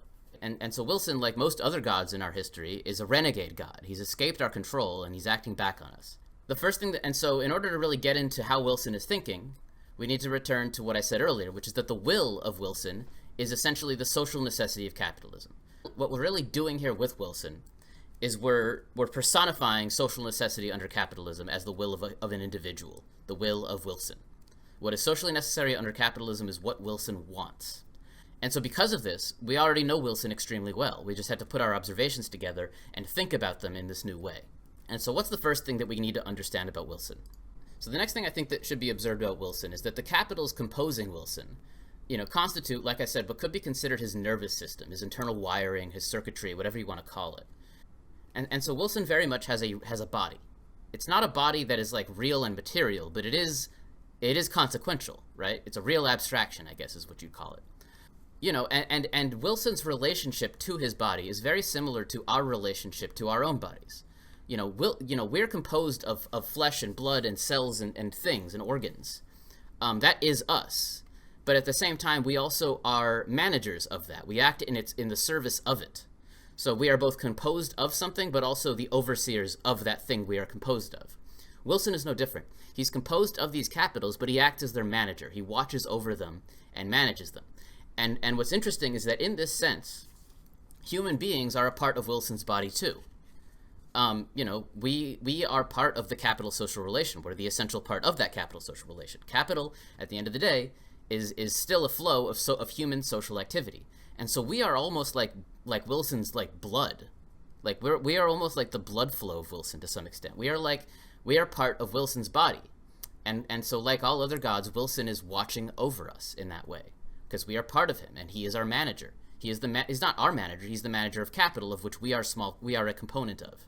And so just as humans are watching over their own bodies, Wilson is watching over us, just like we say gods usually do. And so as, the manager of these capitals, Wilson is going to be driven to do two things. He's going to be driven to circulate capital, and he's going to be driven to accumulate capital. These are the primary two things that Wilson spends his days thinking about and trying to actively work on. These are the things that he spends his days doing. And when I say these are the things that Wilson spends his days thinking about, I mean that as opposed to whatever actions that Wilson's body is naturally taking without him consciously really thinking about it, right? Like for Wilson, we breathe without thinking about breathing. And there are socially necessary things that Wilson does in the same way. For example, that capital flight mechanism that I mentioned. The operation of the individual capitals and the complex things that they do in the service of Wilson, in particular in the enforcement of the law of value, those are like the unconscious, those are like the things that Wilson is doing without thinking about. But these two things, the circulation and accumulation of capital, these are the things that Wilson is thinking about actively in his cerebrum. The enforcement of the law of value, that is a thing that Wilson has to do as the manager of capital, but he's doing that kind of reflexively. He's not doing that, he's not consciously thinking about doing that, it just happens for him. That's just the operation of his body acting in his interests, basically. Or at least that's sort of how I see it. This whole idea of Wilson is a very new thing that I've only been exploring for a couple of days, and I'm not going to have time to give a full exploration of before I put this video out and be done with the series. So if people have suggestions on what to change or what to add on to this, I'm happy and hoping to hear other people's opinions on this stuff. So, don't take what I'm saying here about Wilson as like, the full story or even the fully correct story of him. And so I think the best way to understand Wilson is actually to focus on that second one, the accumulation of capital. Accumulation, I think, is really the key to understanding Wilson. Wilson has an almost identical relationship with accumulation to the relationship that humans have with food. Humans need to constantly eat food or they die. They have to be constantly ingesting food or they die. And Wilson is the same. Wilson needs to accumulate constantly or he dies. But it goes much deeper than that, because how driven humans are to eat is something that varies with time. We have a rate of eating that we kind of refer to as hunger. Sometimes we're very hungry, and that's going to correspond to us eating a lot. Other times we're just snacking, and so we're not eating much at all because we're not very hungry. So we have a hunger level that basically dictates the rate at which we want to be eating. And Wilson is very similar. He has a rate of accumulation. In place of a level of hunger, we have a rate of accumulation, and we even have an equation for the rate of accumulation. The rate of reinvestment times the rate of profit. We'll talk more about this on the next slide. But the bottom line is that, Wilson needs to be accumulating constantly, but at a variable rate that is essentially like hunger. The bigger the rate of accumulation is, the hungrier Wilson is, and the more determined he's going to be to accumulate. But this analogy goes even further still. Just like us, humans grow big and strong as they eat. Especially if we're young. Wilson is no different. Accumulation of capital is accumulation of Wilson. To accumulate more, Wilson is the capital. So to accumulate capital is literally to grow. There's a more direct relationship for Wilson between his food and his growth than there is for us. But it is the same, right? We eat food and we grow big and strong. Wilson eats food and he gets big and strong. But believe it or not, we've still only scratched the surface of this analogy. In order to take it further, let's focus in on this equation that we have for the rate of accumulation, a times pi. We know a lot about these two variables, a and pi, and so by focusing on them one at a time, there's a lot we can learn about Wilson's relationship with accumulation. Our equation is, we have two things that are multiplied together to give us how hungry Wilson is. Wilson's hunger is given by the rate of capital reinvestment, a, times the profit rate for the capitalists, pi. And so let's think about these one at a time. To really finish the analogy of accumulation to food here, we need to think about the rate of profit, because we know something about the rate of profit. Humans, as they grow, undergo a process of aging, in which their rate of growth and their appetite slow down over time, right? Wilson is no different because the rate of profit is falling. The rate of profit is falling over time, right? That is something that is going to happen within capitalism, and as that happens, the rate of accumulation also falls. And so Wilson has a whole aging process. He starts out very young, and when he's young, the rate of accumulation is high because there's lots of labor-intensive processes to capitalize on. But then as capital accumulates, industries become more capital-intensive, the rate of profit falls, and Wilson's growth slows down, and then he begins to age. And this will eventually kill him. Just like aging for humans will eventually kill us, aging for Wilson will eventually kill him. That falling rate of profit, like we said, eventually will steer the system into a terminal crisis and kill it. Right. We talked in the fourth video about, what a profit squeeze crisis really looks like. It looks like, in many circumstances, the end of capitalism, or at the very least, the beginning of the end of capitalism. But something we actually still haven't really talked about is the relationship between the falling rate of profit and what that means for the rate of accumulation. If the rate of accumulation is falling, then what's that correspond to for Wilson? To some extent, the rate of accumulation is how able and willing Wilson is going to be to change himself. If the rate of accumulation is very small, then Wilson is going to seem very stubborn. He's going to seem unwilling to really change things because he doesn't have a whole lot of surplus to reinvest. There's not a lot that he can do to change himself. If the rate of accumulation is small, then Wilson is going to appear stubborn, as if he was getting older. He's going to become more set in his ways. He's going to become more brittle. He's going to become less able to use the capital flows in order to change himself and adapt to changing conditions. And so Wilson is aging. He is aging. He's becoming less capable of doing things. He's becoming more stubborn, more set in his ways, and more fragile. And this is what you get when you connect a falling rate of profit to this analogy. That's also not even the only reason why Wilson is going to appear to age and become more brittle over time. Another factor that's kind of contributing to this, that's also sort of related to a falling rate of profit, it's a technologically induced thing, is the fact that over time you're going to have less and less idle capital. You're going to have the capital flows becoming more and more fragile because of more and more stuff like just-in-time production in order to avoid having idle capital. And so what this means is that your supply chains are becoming more and more fragile, and Wilson is becoming more and more prone to major injuries than he was before. So there's another factor that's kind of leading to an apparent aging. But that's only what you get when you look at the rate of profit. We have a whole nother term that's attached to the rate of accumulation, and that's the rate of capital reinvestment. How much of the capitalist surplus are they consuming versus how much are they reinvesting? How much they're reinvesting is A. And so let's think about the rate of reinvestment A. There's a lot we haven't said on it yet. This is probably the least explored variable of the major variables that we've been dealing with in this series.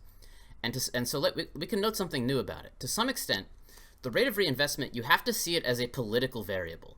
And what I mean by that is that let's say that there's for some reason a significant amount of labor unrest in your country or in a particular country. The capitalist class is going to be pretty scared. Let's say that there's enough labor unrest that the capitalist class is terrified. Well, then what's going to happen there? They're going to have a strong desire to put their surplus towards calming them down, towards solving the problem. And so what's this going to do to the rate of reinvestment? It's going to increase it, right? So, I think it's reasonable to say that if there's a lot of labor unrest, the capitalists are going to be more driven to do something with their surplus to change the problem, and that's going to boost the rate of reinvestment and subsequently boost the rate of capital accumulation and subsequently boost the level of determination that Wilson has to change and accumulate. Wilson's energy levels are going to spike in response to this. And so this is identical to the production of adrenaline in humans under severe stress. If the capitalist class is super stressed, then Wilson is going to be more willing to rise and grind and really change things. Wilson's energy level is to some extent a function of the capitalist's fear or determination to do something with their surplus. That's what you get when you look at this. Wilson is going to have a heightened motivation to act when in a stressful situation, just as humans are going to have a heightened motivation to act if they're in a stressful situation. He has very similar behaviors and reactions to problems as us. And this also, and what's interesting is, you put this in conjunction to the fact that he's aging over time. He's going to have a harder and harder time reacting to these stressful situations in an effective way, because this rate of profit is constantly falling. So it's going to be constantly falling, but it can still spike when it needs to. But it's going to get harder and harder for Wilson to manage those crucial moments over time. And there is there's historical kind of precedent towards this claim that I'm saying, that the rate of reinvestment spikes in response to stressful conditions for the capitalist, right? Significant labor unrest. We saw this during the New Deal era, first and foremost. During the Great Depression, the New Deal era was just a moment of just absurd levels of accumulation.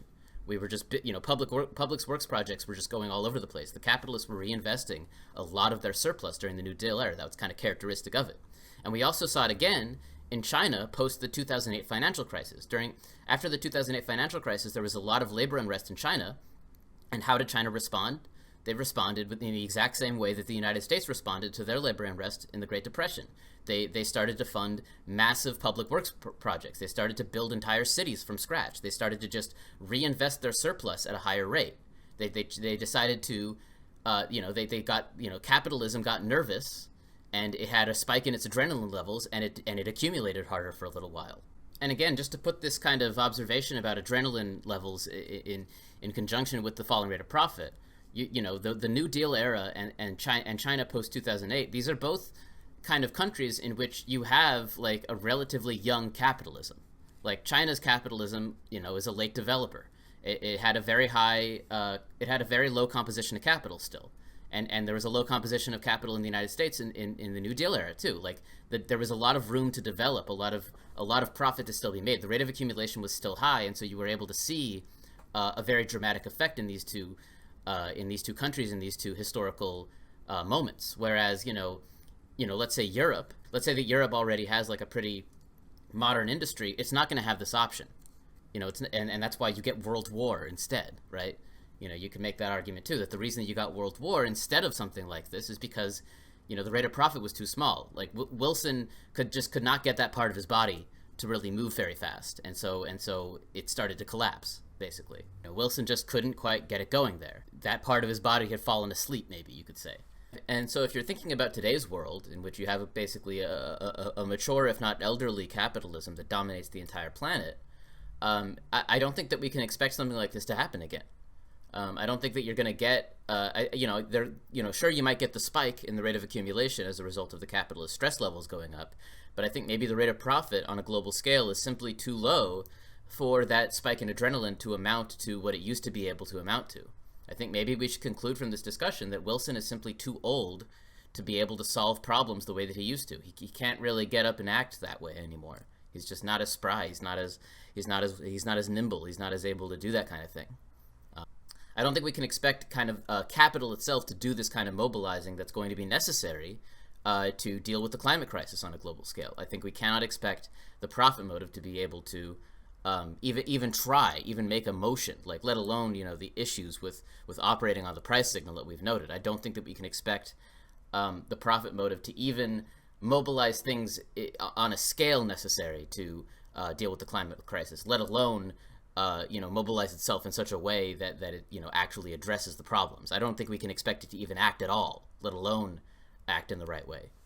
And I think, at this point we can start to kind of come to a more general conclusion about Wilson and its and specifically Wilson's relationship with the capitalist class. We can see from looking at this equation, I think, more clearly at this point that the capitalists themselves, sort of act collectively as Wilson's libido. Wilson's drive to act is entirely a function of sort of the abstract desiring levels of the capitalist class. I say desires here, but it's something more general than that. It's the general numerical level of desire of the capitalist class. How intensely is the capitalist class desiring is going to dictate essentially how motivated Wilson is to do something. That's kind of what we're seeing here.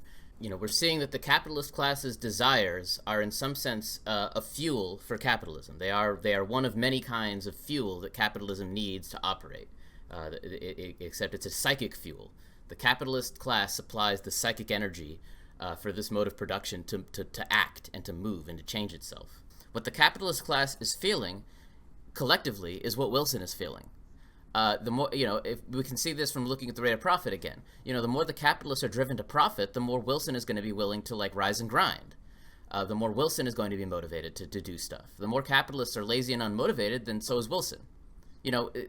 You can almost see from looking at this equation that what Wilson is feeling is what the capitalists as a whole are feeling. If the capitalists are stressed, then Wilson is stressed. If the capitalists are excited to do something and profit, then Wilson is excited to do something and profit. To some extent, Wilson is their collective expression. He's the collective expression of the will of the capitalist class, the subconscious expression, right? That's kind of, I think, what I would take away from this, is that in some sense we can see that Wilson is nothing more than the collective subconscious of the capitalist class itself. And so that's Wilson and Wilson's relation to the capitalists. Now let's think about Wilson and Wilson's relationship to the workers. Now, the first thing we should notice here is that of course, implicit to the accumulation process is a gradual increase in the proletariat. Accumulation of capital is increase in the proletariat. Now, like I said, this is only one half of the tendency with regard to accumulation, because at the same time we have technological innovation happening that is making the existing labor force superfluous. And so what this tendency of accumulation really amounts to, from the perspective of Wilson, is that Wilson isn't really super concerned with bringing everybody that isn't working into a capital process, but specifically to proletarianize everybody. What Wilson is going to be wanting to do is he's going to want to privatize everything and dispossess everyone. The stuff that he privatizes, he'll give it to as few people as possible, but he wants as many people as possible to have nothing to sell but their labor power, so that they are ready to participate in capital. That's going to be Wilson's prerogative. Wilson's goal with respect to us, Wilson's relationship to you and me, is to dispossess us of a means of everything that we could possibly use to survive, so that we have to go sell our labor. That is what Wilson wants from us, first and foremost. If you look at the circulation process, which I'm going to be a lot less concerned with in this video, just because I'm going to wrap it up here soon, then you would also see that Wilson wants us to be consuming. And so in that sense, Wilson really does have some big issues there. But I'm not going to get into those in too much detail. I don't think there's a lot more that you can say about consumption with regards to Wilson than what we said already at the end of the accumulation series. So check that if you want to see what my thoughts are there. I think first and foremost, though, you have to start with this. When you look at the accumulation process and Wilson's drive to do that, Wilson wants to dispossess everybody. That's what he wants. That's what he wants because that's what he needs. You can't have accumulation without this going on. Now, I think the second thing you have to note about Wilson's relationship to workers is really kind of the most obvious thing, which is that, for whatever workers are engaged in actual labor each day, what Wilson wants to see is that those people do not stop working, that they work as long as possible and they never stop. And it's in that sense that Wilson is really not at all concerned with what people are actually doing with their day. He doesn't really care what we spend our days doing. He cares about it insofar as it's sustainable to, like, the circulation of capital in the immediate term. But he doesn't really care what we're making. He doesn't really care what people are doing. He just wants to make sure that people are working. That's all he cares about. It's labor in the abstract that Wilson is concerned with us, and what he wants from us is as much of that as possible all the time. We cannot slow down. That is Wilson. That is Wilson's prerogative. When he's looking directly at us, that's what he wants to see. Just us working. Now, moving on from that and turning back to kind of the rate of accumulation that we've been looking at. So since the rate of accumulation scales with the rate of profit, it also scales with the rate of exploitation. If the rate of exploitation goes up, then the rate of profit goes up, and so Wilson gets more excited. And so the more exploitable workers are, the more excited Wilson is. That's something we can conclude. Wilson is constantly in search of inspiration. And unfortunately for us, inspiration for Wilson generally means a heightened misery for humans. And that's all to say that a spike in the rate of exploitation is going to motivate Wilson to accumulate more. So I said, the capitalist desiring levels are one of the major psychic drivers for Wilson's motivation to do things. Well, we've noted now another psychic driver, which is the exploitability of the working population. The more exploitable labor is, the more excited Wilson's going to be too. So there's another kind of source of energy, of psychic energy for Wilson. And I think that's very interesting to think about in relation to neoliberalism. You get stuff like the Volcker shock. The Federal Reserve tells itself all sorts of stories, and it raises interest rates until unemployment hits double digits in order to kind of stop, labor from accumulating power and neuter labor and make them more exploitable. And you can see this really as like an act of human sacrifice to Wilson. This is like a religious sacrifice of labor to Wilson in order to goad Wilson into moving again, because Wilson had slowed down too much and the capitalists were, terrified. Wilson was not, their God had abandoned them. And so what do? They do a religious sacrifice of labor to goad Wilson back into acting. That sacrifice of labor creates a bunch of psychic energy that resurrects Wilson. That's sort of what neoliberalism is. It was a mass human sacrifice to bring this God back to life, is kind of how you can think about it. So Wilson gets more motivated when the capitalists are motivated. He gets scared when the capitalists are scared. He gets excited when the workers are more exploited. We're really starting to relate Wilson's feelings to what's going on in the world. We can understand now. We're starting to get an almost, system in place where we can understand how this God is feeling based on what's going on in the world. It's kind of amazing. Um, and that's all just by analyzing the rate of accumulation in terms of capital. But we know that the accumulation process has a lot more to it than just the accumulation of capital. We know that other things have to accumulate as capital accumulates. We already addressed one of these things that needs to accumulate, namely the proletariat, and came to the conclusion that Wilson wants to dispossess everybody. But what we haven't done yet is applied the law of accumulation. The law of accumulation was the conclusion that accumulation of capital has to go hand in hand with an accumulation of misery. And so this is super interesting, because if the accumulation of capital is sort of like Wilson eating, then the accumulation of misery, you can almost think of that as Wilson shitting. Humans eat food and then they shit. They don't want to shit. They don't like the things that come out of that side, but it's just a consequence of the fact that they have to keep eating. And Wilson it's very similar for Wilson. Wilson knows that, labor unrest stresses him out. We saw that already. You make the working class too miserable, that's not great for Wilson. But Wilson simply can't help but do it. He can't help but go and take a shit after he's done eating. Again, the eating analogy, it just keeps working better the more you think about it.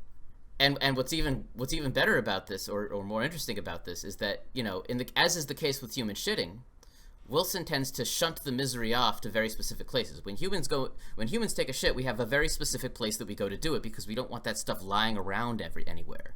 This stuff is unseemly. We want to push it away from ourselves. We don't want to smell that. Wilson's the same way. Wilson doesn't want the accumulation to be in certain places. He tends to shunt the misery off to, a very specific location, like the Congo.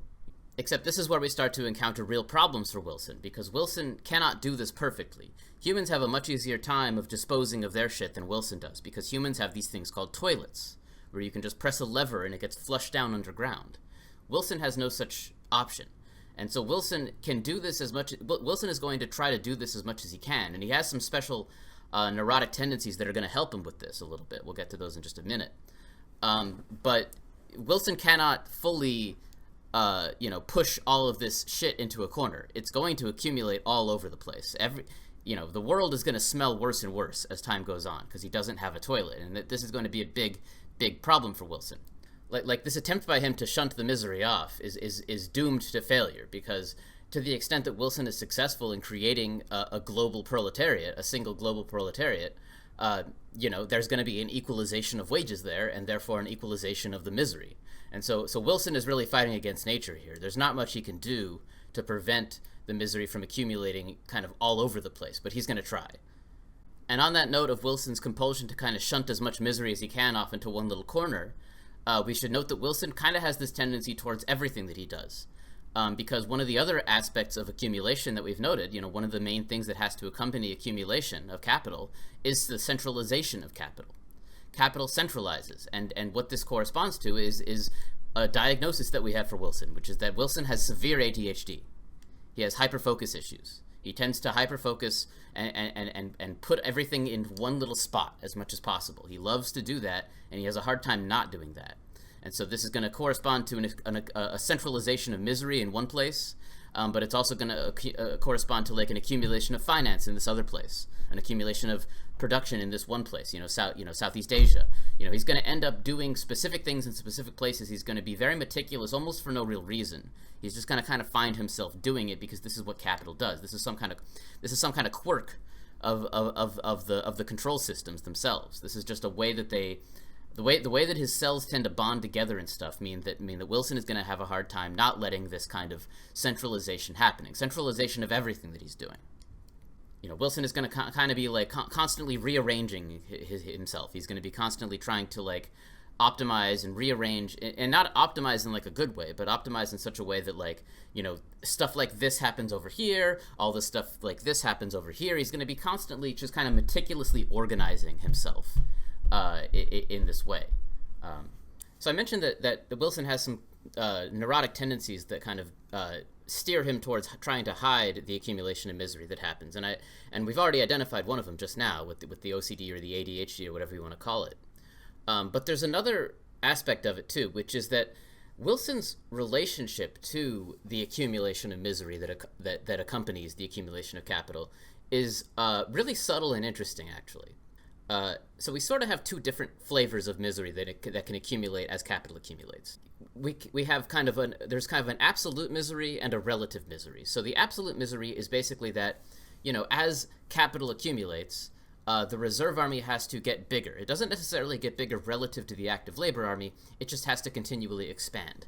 And wherever you have a reserve army, you have a correspondingly proportionally large pauper population, right? The bigger the reserve army gets in numbers, the bigger the pauper population gets in numbers. And so that's an accumulation of misery that does not affect the rate of exploitation. It is an accumulation of misery, but it doesn't make the active labor force's life worse. And in particular, it doesn't make the demand for labor higher. And so Wilson has no use for it. Wilson does not get excited by it. It happens, and if anything, it increases labor unrest, and that makes Wilson stressed. But that's all it does for Wilson. Wilson doesn't well, you'll see that contrasts with what I'm about to say about the relative misery. But then there's the relative misery, and the relative misery corresponds to an increase in the rate of exploitation. We mentioned that Wilson's internal mechanisms for increasing the size of the reserve army, the ways in which he's going to go about doing that, tend to go too far and tend to increase the size of the reserve army relative to the active labor army, therefore weakening the workers' bargaining power relative to the capital and increasing the rate of exploitation. And this, of course, has the effect of just making the general living conditions of the workers of the world and how intensely they're being worked and the conditions of their work, it's just going to make their lives worse. And this is interesting because when you get an increase in the rate of exploitation, like we said, this is exciting to Wilson. Wilson is excited by this. So I mentioned that the accumulation of misery is like Wilson taking a shit. Now, I'm not one to kink shame, but it would seem from all of this that Wilson has some, let's just say, interesting proclivities here. Some proclivities that he probably has good reason to be ashamed of. So his relationship to the accumulation of misery is that it's something that he does not like, that stresses him out, but that nonetheless excites him. It's something that he can't really help but do as he does his job of accumulating the capital. And it's something that he is probably going to be very ashamed of. We already said that he's going to try to hide it away. Well, if he wasn't going to try to hide it away because he has OCD, he's certainly going to try to do it now. Even though this is something he's into, this is not something that he wants, his friends to see that when they come visit him at his apartment. He's going to have that hidden away in some kind of drawer that nobody's ever going to open but him. That's the way he's probably going to relate to this accumulation of misery. It's something that we could already see with the centralization of capital, but now we can see it on another level.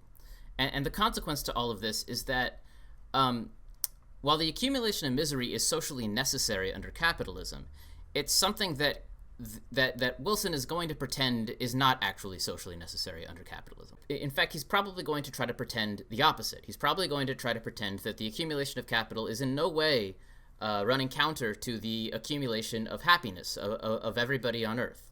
And he's going to try to do that because he knows that if people understood that the opposite was the case, that would generate significant labor unrest and stress him out, and he doesn't want to be stressed. And so he's going to try to hide the accumulation of misery as much as possible. But again, he's trying to shunt it away. He's trying to push it to a corner.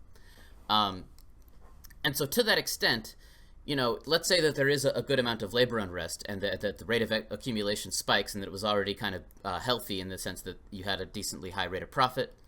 And that the capitalists begin to accumulate in such a way that benefits the workers, like during the New Deal era, let's say. Wilson will be okay with this. If humans attempt to make their lives better in a way that runs parallel with the accumulation of capital, in a way that facilitates the accumulation of capital, then Wilson will have no problem with this. Despite it being a social necessity that misery increases over time, you can have an accumulation of misery in the places where misery is already concentrated, and then you can allow the labor unrest in these other places that are supposed to not have that, to be addressed, basically. Wilson won't have a problem with that.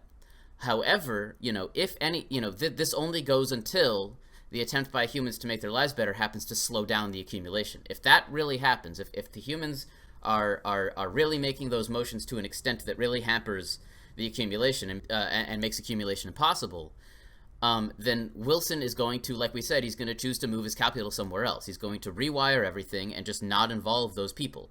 Those little people that were running around doing this social process, they got too rowdy, and so Wilson was just like, I'm not going to deal with you guys anymore. I'm going to go over here.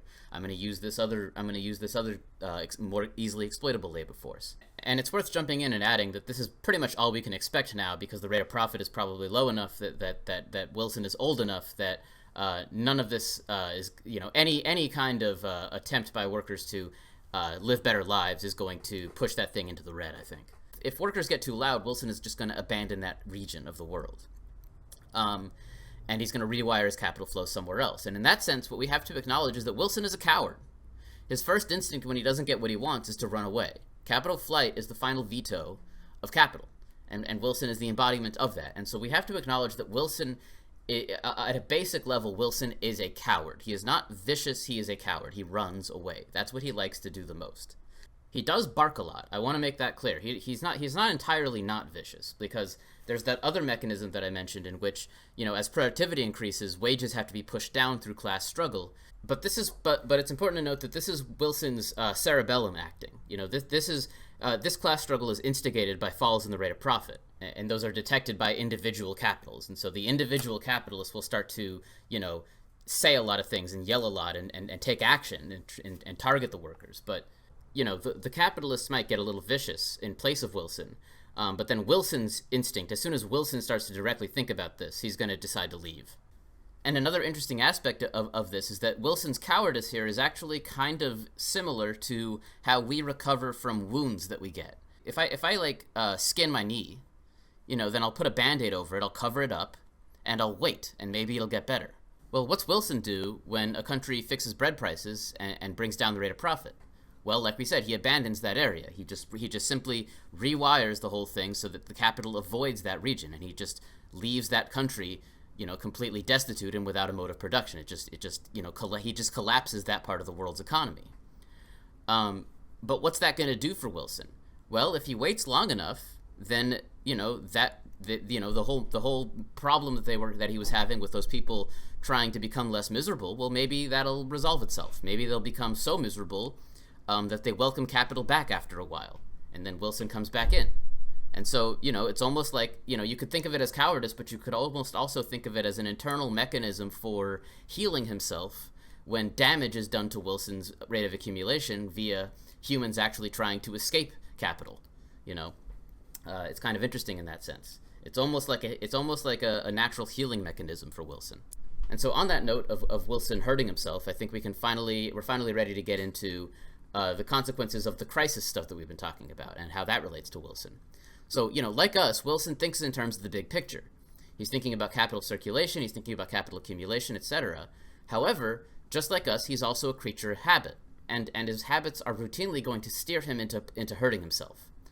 And so when a crisis occurs, it's important to understand that a large amount of capital is always destroyed, and Wilson is the total capital. And so when a crisis happens and a large amount of capital is destroyed, this is a direct injury to Wilson. This is like a part of Wilson's body destroying itself. This is like Wilson losing some flesh, essentially. And that hurts. Wilson is going to yelp in pain at this. He's going to find this very unpleasant. And he's going to become determined to not let this happen again. He's going to learn from his mistakes. He's going to try to learn from the mistakes that got him into hurting himself, and he's going to change himself in response to them. And this is the mechanism that I was noting, where he uses the capitalist class as a brain. So he uses the capitalist class's general desire as a way to motivate himself, and he also uses the capitalist as a brain whenever he hurts himself to try to help him figure out how to not hurt himself again. And so Wilson, therefore, he develops dynamically as a person. He has a character arc. He learns and he grows and he evolves. But here's the thing.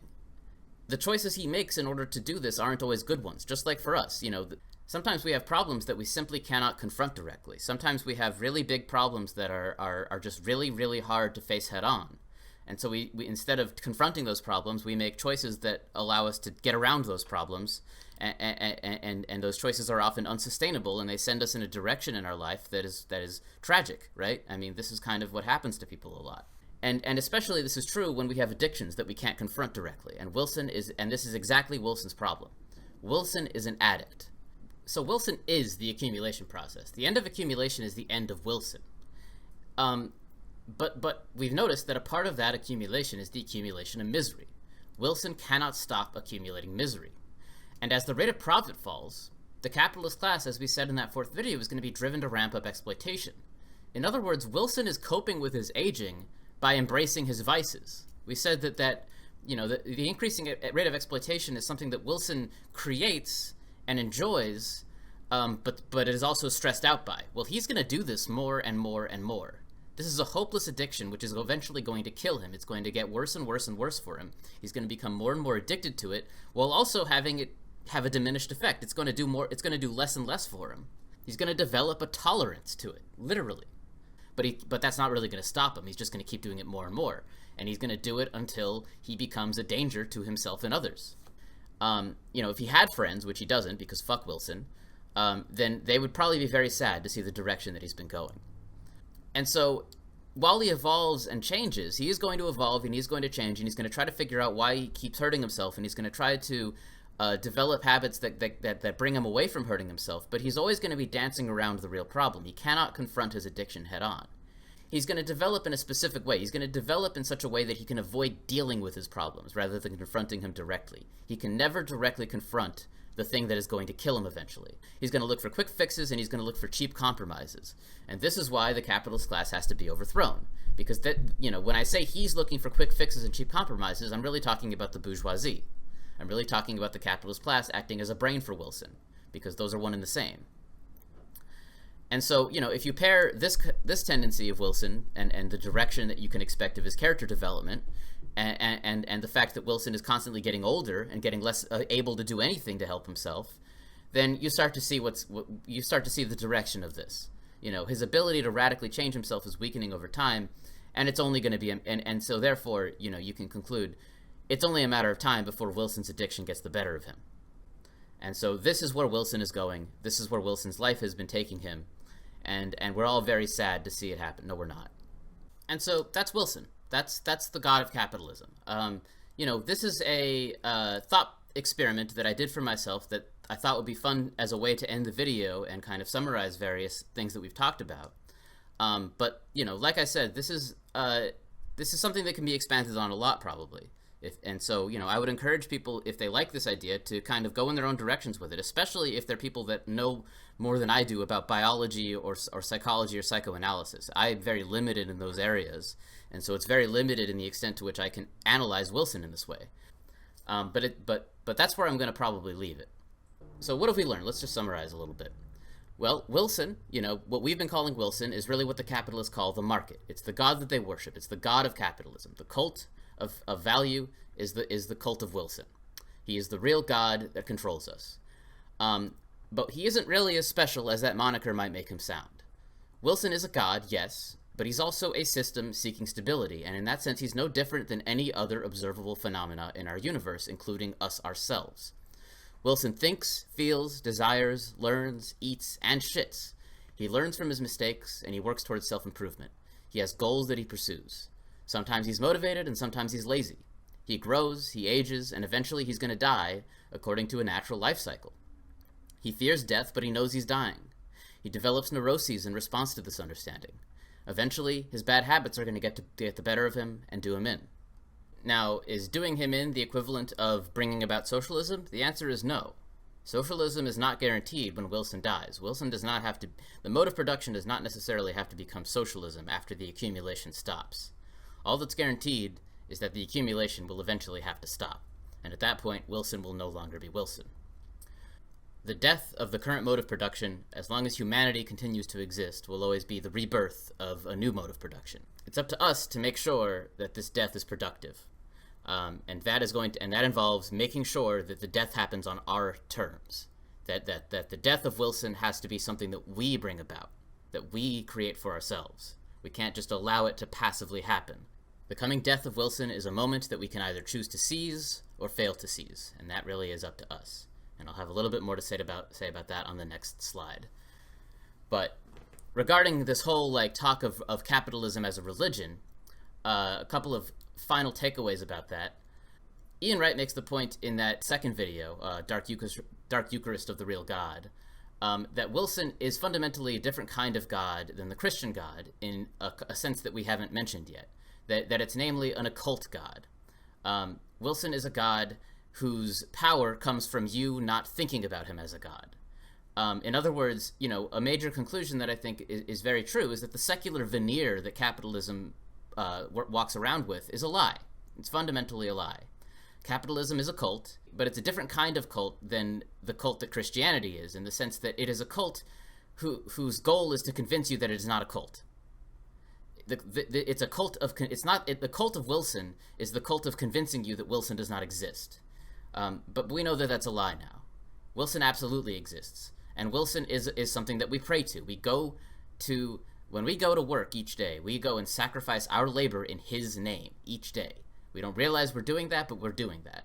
And we're actually doing even more than that. Because by giving the capitalists our surplus labor, that surplus is to be reinvested and accumulated. And what does that mean? That means even more people are being condemned in the future to go and do this, right? To give the capitalist your surplus labor is effectively to ensure that more and more people are being roped into this system, being indoctrinated into this cult. We are essentially performing a ritual in which we promise to bring more people onto the sacrificial altar every single day. That's what we're fundamentally doing when we participate in this cult of capitalism against our will. And economics is really the high priesthood of this cult. And I love this quote by him because it's absolutely true, which is that any sufficiently advanced religion is indistinguishable from economics. So that, I think, is a great way to cap off this discussion of the cult of capitalism. And so what conclusions can we draw from this exploration of Wilson? Well, for the most part, I think I'm going to have to leave that up to my viewers. They're going to have to figure that out for themselves, because this thing has to stop somewhere. But there is one fundamental aspect of Wilson that I want to mention, because it's going to bridge us into some final reflections on the capital-social relation and what we should be trying to do if we're interested in destroying this cult and destroying this system and replacing it with something better. A fundamental conclusion that I think we've been coming to repeatedly throughout this video in particular is the conclusion of capital flight. Wilson is fundamentally a coward, and his first instinct is to run. And I think that is an important conclusion to come to strategically, because it tells us something about what needs to be done. I might have overblown the significance of capital flight as like something to contend with. The financial capital is what's able to fly away, but industrial capital is stationary, right? You can't just take the factory and leave with it. So the forces of production will be left behind by capital when capital decides to leave.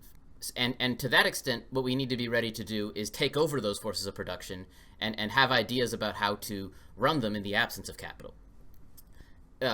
This, I think, is what a lot of people are thinking about. It's what I'm thinking about, admittedly. Like, when I'm thinking about how to implement, cybernetics and stuff like that to make this thing run better and to actually, on the basis of actually delivering material needs to people, I'm thinking about how to utilize those forces of production differently. The problem is that the materials required to operate those forces of production is the commercial capital, and that has almost as much mobility as the financial capital. And so Wilson, coward that he is, decides to fly away. The flow of materials that are necessary to operate those forces of production will suddenly halt. As you have successful revolutions in different parts of the world, the significance of this sudden flight of commercial capital becomes diminished, right? If you have a significant amount of the world that is controlled by sympathetic labor governments, then you might be able to manage that flight and do it exactly what you want to do quickly. However, that is pretty much the opposite of the situation that we currently have in the world. And so, in that sense, I don't think that I've undersold the significance of capital flight at all. And so, what does this mean? What do we need? If we have to deal with, if we're having to contend with this, what needs to be done? And there's only one conclusion you can come to, which is that we need ways to live and sustain ourselves in Wilson's absence. We need, like, whatever you want to call them. You can call them mutual aid systems, social welfare programs. We need alternative social relations that we can use to sustain ourselves in Wilson's absence, or even for the duration of a general strike. You cannot have a general strike if you don't have systems in place for the workers and the people doing the strike to take care of themselves and sustain themselves during the strike. Even if a general strike is successful, we've seen that it's more likely that capital is going to leave than to concede anything. Ideally what we need is an international general strike, but these things have to start locally. When I talk about, the launching of a successful workers' movement, I'm talking about successful organizations, social welfare programs, mutual aid systems, party structures, etc. Anything that you might want to talk about. These are workers interacting in new ways that have nothing to do with capital. What we're really discussing here with all of this is the invention of new social relations that don't exist yet. or at least have not caught on yet. And so in order to get an idea of how we can engineer social relations that will actually be effective at combating capital, I think we need to look at the social relation of capital itself one last time. We've talked a lot about the centralization of capital, but one thing that I think we might not have talked enough about yet is capital's properties as a viral social relation. When I say viral, what I really mean is capital's ability to spread and supplant all other social relations in the world. And I think that it has two properties that have allowed it to do this. One is its very simple reward structure. And it's very easy to take pre-capital social relations, that is to say accumulations of power in general, in a few hands, and alienation of power away from other people. It can take any social relations in the world which are like that, and all of those social relations can be easily converted into capital and incorporated into the overall system of capital. Right? This is primitive accumulation, but we haven't really seen primitive accumulation from the perspective of capital. From the perspective of capital, primitive accumulation is basically just like assimilation. You know, it can see it can look at the histories of all these other countries, and it can simply absorb them and convert them into itself. You know, it makes the world in its own image. That's the meaning of that phrase that Marx says in the Communist Manifesto. And so while it is true to say that in a pure capitalist system, capital has a tendency to kind of centralize and in that sense eat itself up and collapse itself, capital is not uniquely but nonetheless extraordinarily viral. And paired with this ability to kind of assimilate the past history of other countries and basically convert those histories into the prehistory of capital, turn all of those social relations into capital, to kind of infect all of the other kind of things that have happened and just make it all capital. Paired with the reward structure, equally important towards facilitating this is capital's modular scalability. It's very easy to incorporate new capitals into the overall network of capitals. And I think that those have to be viewed as like the main two properties of capital that have allowed it to take over the world. The modular scalability of capital and the simple reward structure that incentivizes people to turn their social relations into capital. Those two properties of capital, I think, are what have made it what it is today for us. But like I said, neither of these are unique to capital as a social relation. There are other examples of social relations that have properties like this. Two examples that I have here on the slide are labor unions and political parties. Right? These two things, these are ways for people to interact and relate to one another that are templates that are copied all over the world, right? One person makes a labor union, and then lots of other workers get ideas in their heads, they make their own labor unions, and it's a viral social process in that sense. The same thing is true of political parties. Another example is Christianity, right? One of the main tenets of Christianity is to spread the gospel, spread the social relations out, take over the world with your new social relations that are the Christian social relations. This was a social relation that was able to spread its own power out. What we're really in search of right now, I think, are social relations like this that can effectively combat capital and can effectively reward people for helping each other in direct ways.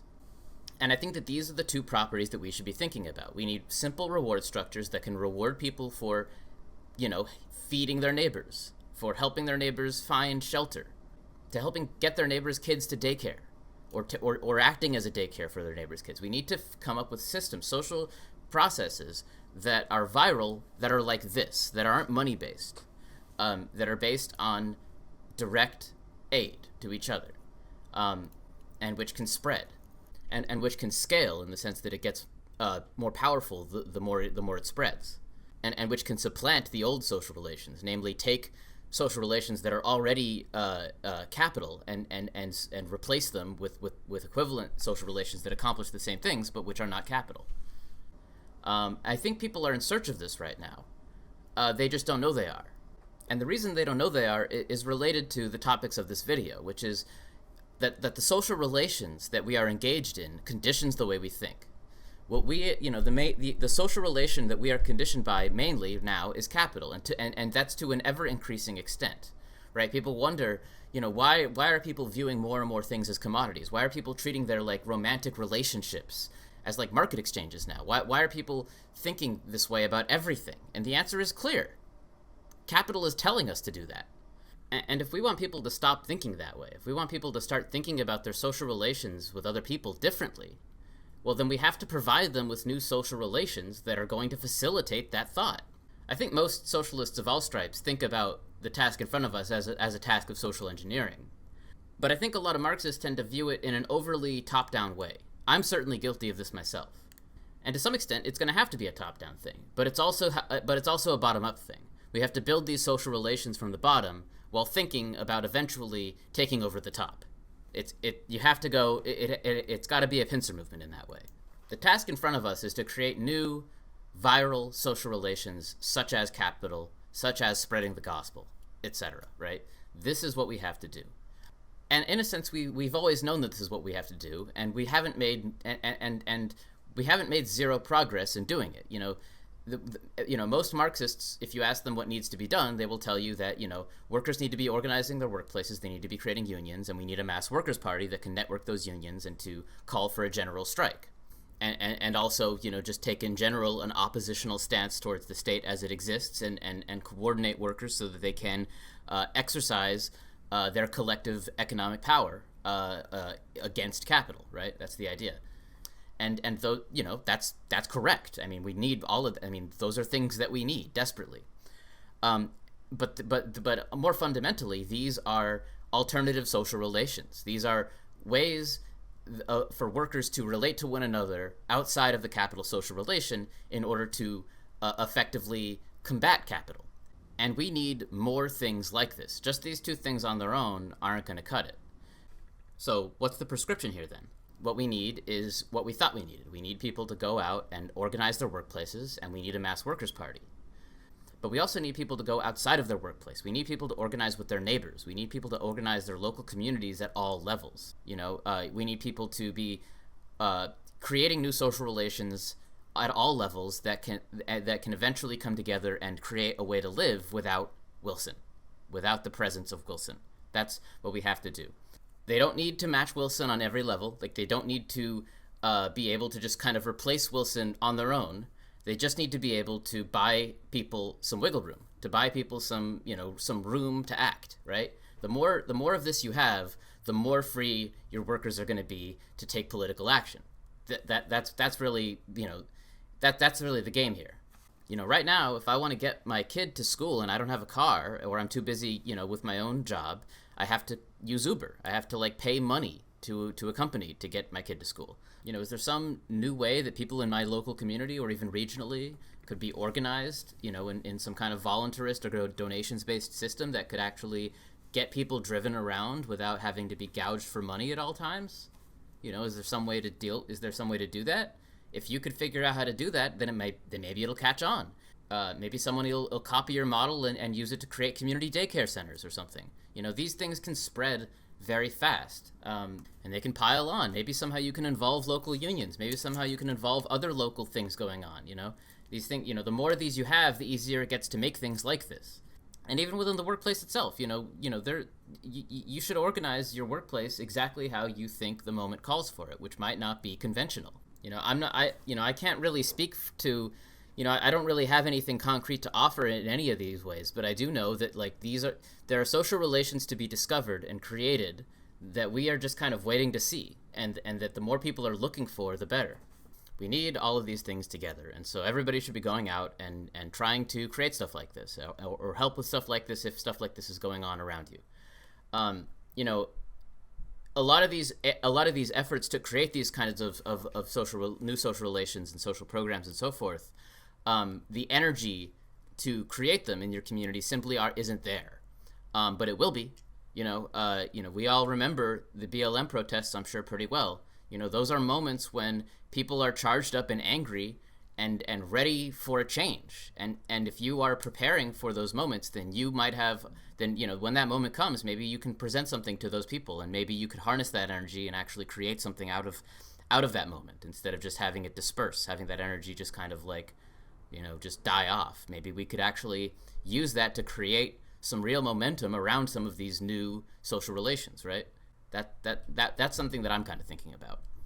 An example of this happening successfully is like the Russian Revolution of 1905, which led to the creation of the Soviets. That was the product of spontaneous mass action. It's something that the workers threw together at that moment, and it stuck because it was valuable.